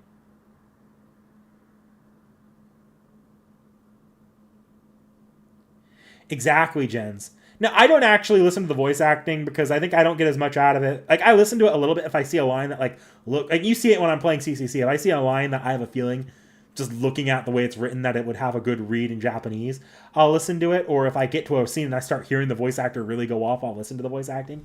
I did that with Jinako and CCC. But I get not listening to the voice acting. It's a little harder if you don't speak the language. I listen to the voice acting when I play my games in English, but it's harder for me with visual novels. I get Seki not doing that, but she is missing a lot of the experience with visual novels. It doesn't help that she's also not the biggest music person. Not like soundtrack person, at least. The music she likes very lyrical music. And a lot of it's for what's being said. She and I are very different in that regard, actually. Like, we've had conversations over this in private. Like, just our tastes in music are very, very... It's not like conflict driving at all. Not like anime. Some of our difference in tastes in anime just they drive fun discussions. Music, though, it's a lot more of a... What she gets out of music is very different than what I get out of it. They can have crossover, but like I'm listening for a lot more like tune, leitmotifs. She's listening for like lyrics being sung. Like she's listening more for the lyrics and for them to just sound lyrics that sound pleasant to the ears. It's not that they're completely incompatible. They're just different. So when you're getting like more soundtrack based, like the original Fate Stay Night soundtrack, or where it's more about building tone and emotion, like the original Fate Stay Night soundtrack, or what was it? Like she had no comments on the Mahotsukai no Yoru soundtrack.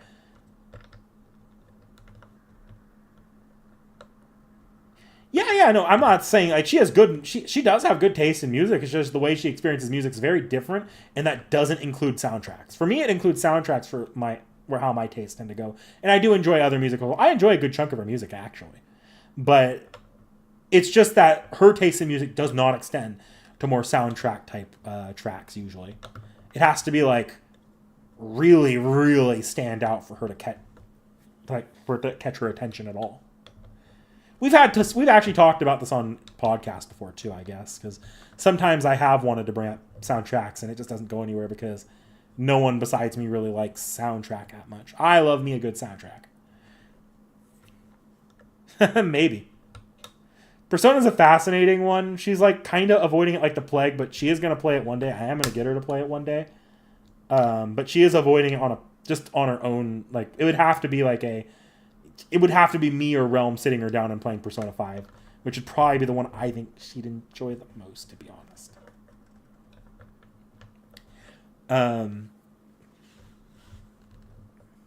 Yeah. It's just a different experience for her. Large part, it's just the media that you grow up with, I think. Changes how you interact with it. We've already watched the 3 movies is the thing. She might like 3, but she doesn't tend to like more brooding, introspective stories that much. She really doesn't. Not in my experience.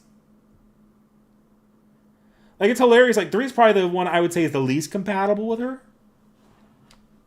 Like, there's elements she can like about a brooding, introspective story, but she does need a lot more...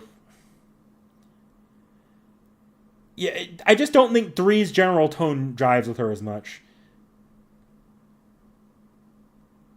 Whereas I think she would get a kick out of the Phantom Thief aesthetic. I think that's why I think she'd like 5.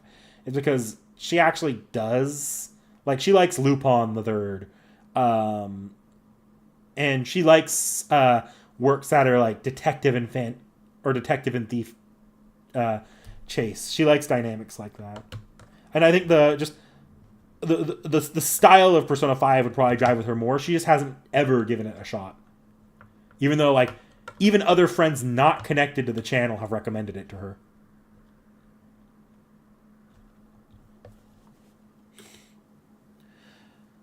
As far as Metaphor ReFantagio, I could probably get her to play it, but I showed her a trailer. I didn't really catch her interest that much.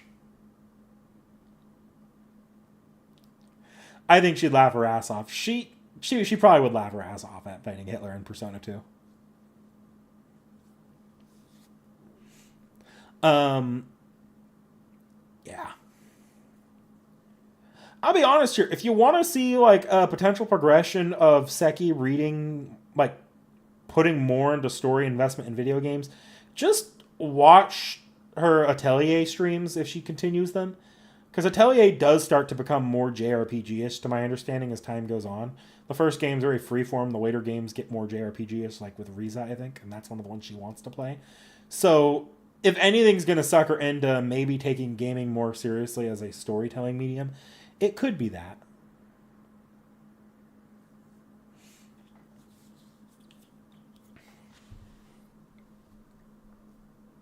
Yeah.